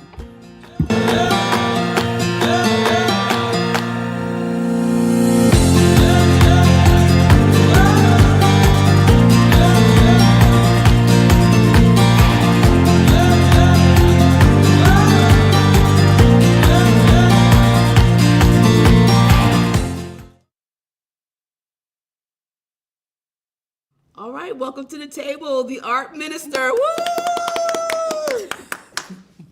We're so thankful that you decided to join us today and to share and impart what you're doing and how it impacts the community and our partnership together. You do such great work and you touch so many lives in what it is that you're doing, and you don't even realize how much people are looking forward to participating in the art therapy program. And so even though it can be daunting, we're so thankful that you are joining us here today and just talking a little bit about it. I think Jay has our first question for you today. Thank you for having me. Make sure you're not on mute. I'm not on mute, and thank you all so much. Good to see you, Art Minister. Just want to ask you, can you share your inspiration behind creating this art therapy and the brunch for the community? Share your inspiration. My inspiration is God first, then art, and then the community. And I say the community because a lot of people, maybe when they were a child, and I'll say for myself, when I was a child, I didn't have an outlet like that. It wasn't okay to express yourself or say what you're going through and everything like that. So my inspiration was to make this a norm in our community. Okay. Well, how do you see art therapy making a tangible, I can touch it, feel it difference in the community? Oh, that's a good one. Thank you. I can touch it, make a difference. My first quote that I always use or first saying that I always tell people when they enter the building is, this is a no judgment zone. So you do not have to be an artist to create a masterpiece, because it is your own story that is being created on that canvas or that sheet of paper. So to touch the community in a creative way, that is like our main point to do, and also to expose people to a different way to express themselves as well, instead of your norm, just either going to a therapist or either going to your friend. You can actually, it's okay to go to a room full of strangers. Right. So on that same topic, what type of activities or forms of art do the participants engage in at the art therapy brunch? Starting from colors. A lot of times we do activities that we put definitions, our own definitions on colors, or what they will signify as in what color means, as of, I'm gonna choose two colors right here, blue and orange. So with blue, usually that makes people calm and collective. That also could mean wind for people. Wind also is just like the beach, which is all of that together is calming. Orange is that color that's indescribable. You could put any meaning on that. So, but it also identifies with the orange that maybe you eat, that you love to eat. And here in South Florida, we love to eat oranges. But also, too, orange can be a happy color. When you put the definitions on all of these things, it actually gives people an open space to do whatever they want to do. If you want to splash orange on your paper or your canvas, or splash blue on there, you can do that. Also, too, we allow people to tell their power stories. I call it power stories / testimony. Whatever you want your title to be, it can be that. People actually, a lot of strangers actually tell in that moment how they're feeling at that moment. Or something that they have went through in their past or even in their present, not knowing that there's somebody right in the room with you that will maybe they needed that story to be told to just help them out in their situation that they're going through. So the more we share with each other, it actually will help somebody else, not knowing that challenge that you're going through, it's not a bad day. It's just a challenge or a lesson that what you go through, it actually can help someone else out, and it's a life lesson for us. So we actually do a lot of, it depends on how I feel in the moment. That's what we do with the activities. That's awesome. Okay, I'll go. I'm here. Are you ready, Jay? If not, I'm going to go. You say yes, you are? Oh, look. Yeah, I'm always ready. I'm just gonna say this. So, what has been the most memorable feedback or story from someone who attended your art therapy brunch? Oh, you want me to cry today or get Well, emotional? we get some tissues. I have one in my pocket. I'm Okay. good. But honestly, as much as it might sound a cliche to some people, just to have someone come up to you and say it changed their lives, or thank you for doing this, you gave me an outlet. Maybe I couldn't afford therapy, but this was a free event that we were able to come to and be fed, as well as take whatever it was on your shoulders or heavy on you that day, you were able to take it off. Someone actually came to me once and said, thank you for saving my life. Because they were thinking of committing suicide that week or that day. And so you never know what impact we're just working out of our passion and our love for what we're doing, but also too, you never know what can affect someone in a powerful way or an effective way just to save their lives and make it through another day. Okay, can you tell us what inspired you personally to use art as a tool of healing and connection? And what has your journey as the art minister taught you? What's the first question again? What inspired you personally to use art as a tool for healing and connection? Going back on what I said before, the home that I lived in was make sure, a lot of people think because you carry yourself together well that there is nothing going on in your life, that because they see you smiling each day that there is nothing going on in your life. So I thank God I was introduced to art in elementary school. So being that it was introduced to me in elementary school and then going to the magnet programs in middle school and high school and building that gift, it showed me to tell my story through my artwork.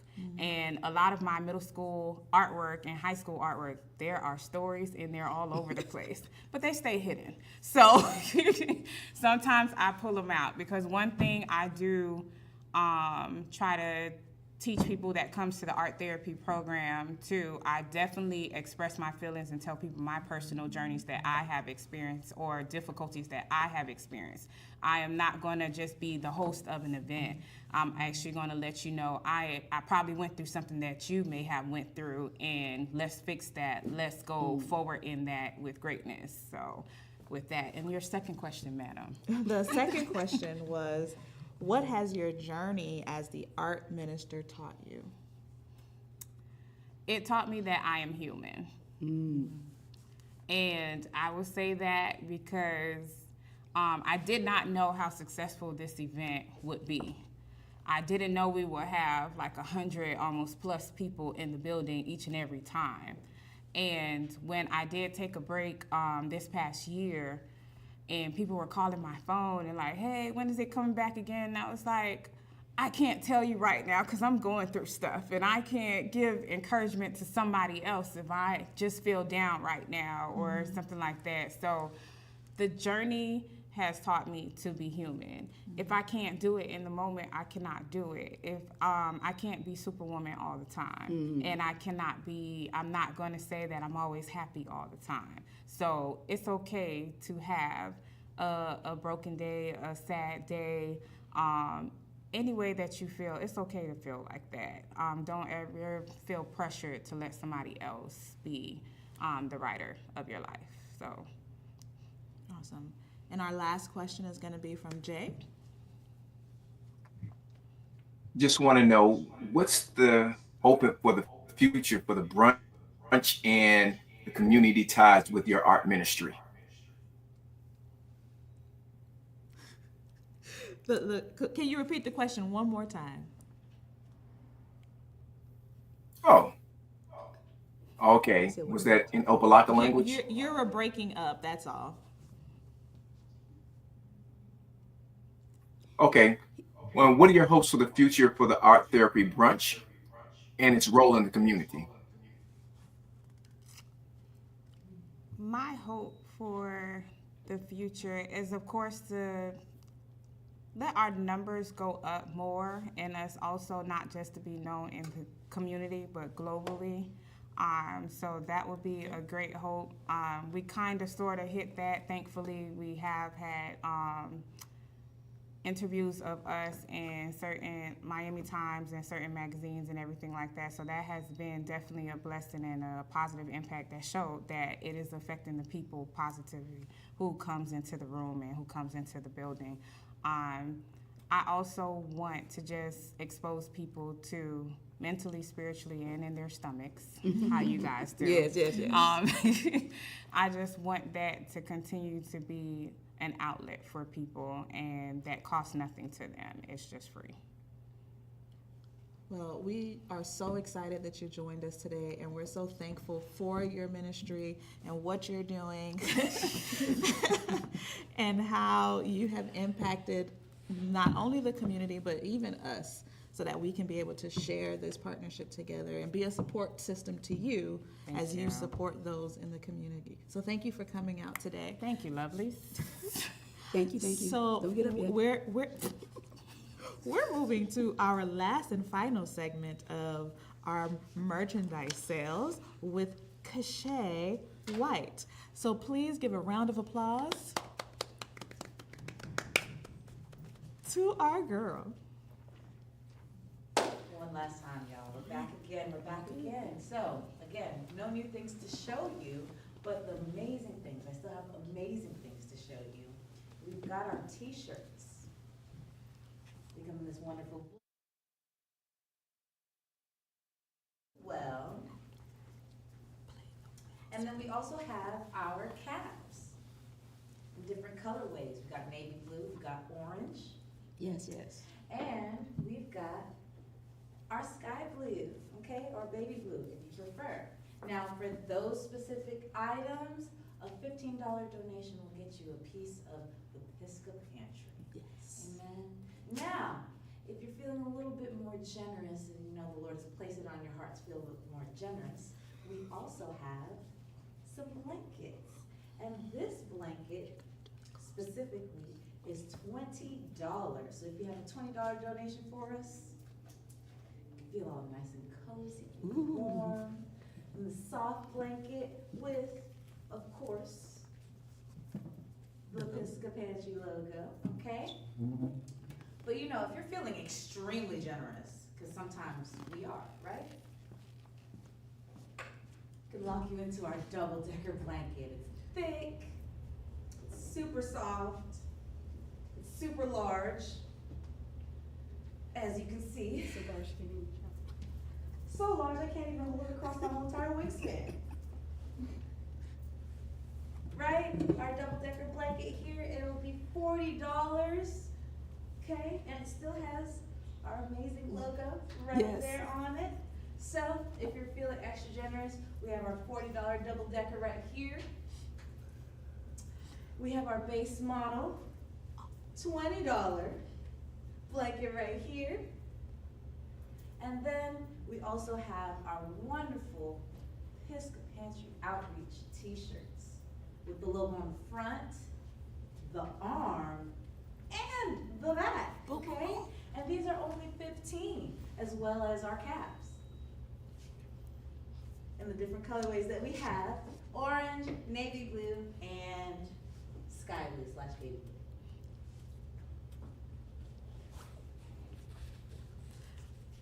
So thank you so much for our merchandise lady, our own, very own Vanna White. You're the best, Cash. You are the best. And so we thank you for joining us today and helping us spread the news of the Pantry Outreach Organization and also helping us sell some merchandise. So our final video for today is going to be one of our partners, Wells Fargo, and their experience volunteering with us during the pantry distribution. So please take a look at this video.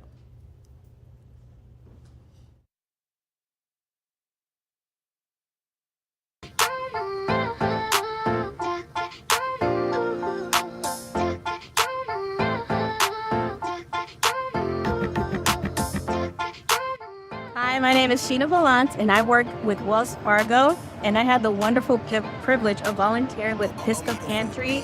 I had a wonderful experience just seeing all the community coming out through the drive-thru and getting what they need. And I think you should come out and donate your time. If not your time, donate funds. It is a wonderful experience, and you won't regret it.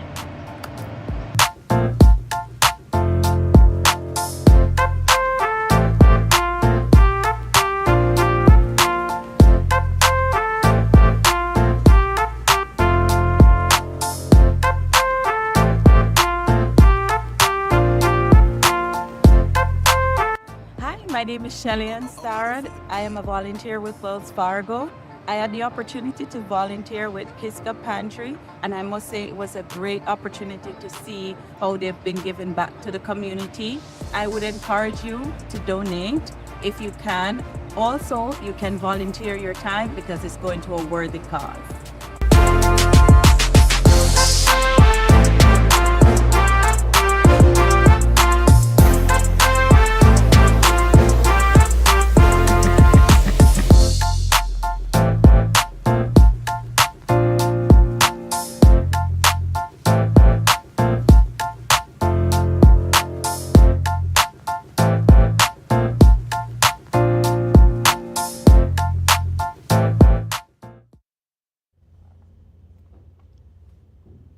All right, I just want to say, I want to give a shout out and a thank you to those volunteers from Wells Fargo that took a second to make a video for us. And I also want to tell the volunteers and the person that orchestrates the volunteer sign up with Wells Fargo. It's my understanding, because of their commitment to the community and their commitment to working with us, that they have a spot where their volunteers can go and see the Pisgah Pantry as a place to sign up and volunteer in the community. And we really appreciate that. We're getting ready, we're on the home stretch, but as we enter the home stretch, we want to remind you of today's true purpose. Our first purpose is to tell you and highlight the programs that we have going on here at Pisgah Pantry Outreach. But then the second purpose is to ask you to give us your monetary support to keep those things going. What we do, even though we give away free food, we give away a lot of free services, for everything there is some sort of a cost. And we're asking if you could reach in your pockets, reach in your phone, scan the QR code, go into your Zelle app or go into your Zelle on your phone or on your computer, and think about a gift that you can give to us to help us to sustain the programs that we're currently doing, and to also help us to expand the programs that we want to do in the future.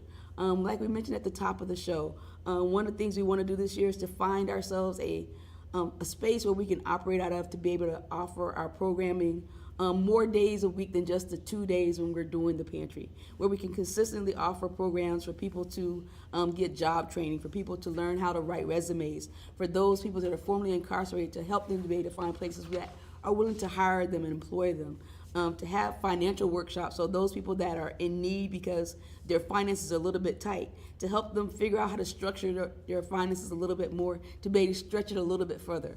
And all that will be possible because of the help that we're able to get from you. Again, there's a QR code. If you're watching this a little bit later, there's also a link in our description on YouTube and on Facebook for you to click the link and go there. All of those ways are secure. Some of you may have never heard of Zelle before, but I'm going to explain again. The reason why we're using Zelle is because they're a donation site that actually will give us 100% of the funds that you donate. So there won't be a service charge taken out, a little deduction for using your credit card. If you give us $10, $10 is what we get. If you give us $1,000, $1,000 is what we get. And so we want you to know that we appreciate that. Peggy, you have anything else to say, or did I have the final say? You had the final say. I had we the just final want to say. say thank you, and to our other co-host who is on the Tallahassee borderline. Thank you, J. Rowe, for joining us today and for imparting your wisdom and your support with our organization. It's always a pleasure to have you. It's always a pleasure just to be able to hang out and in this space. And we thank you for volunteering of your time these last few hours, almost 4 hours that we've been together doing this program, doing this initiative, and we couldn't have made it possible without you. So thank you so much for joining us today. One more thing.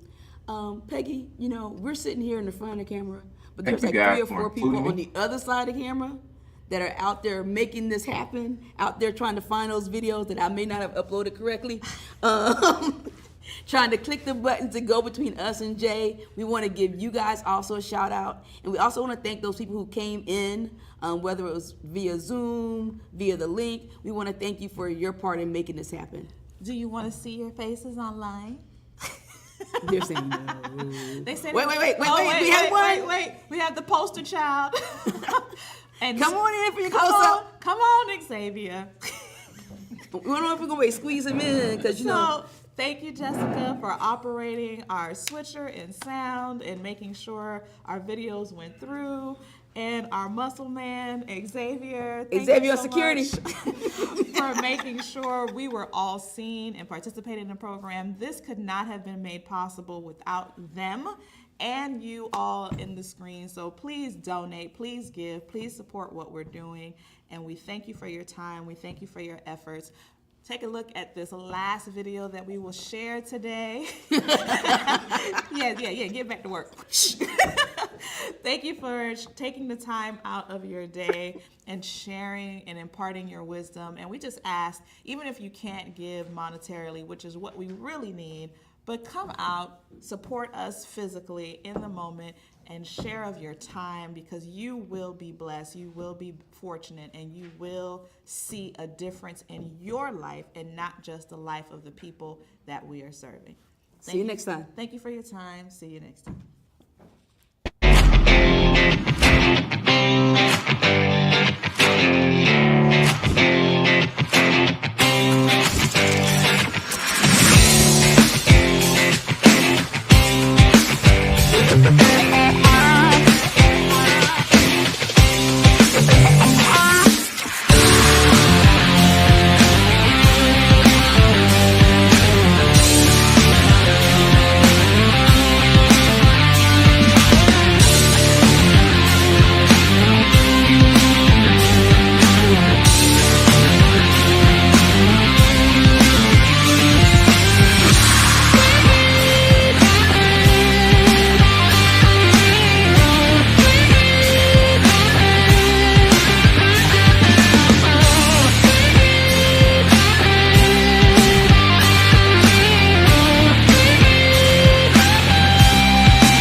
I love the Pisgah Holiday Village. It's amazing.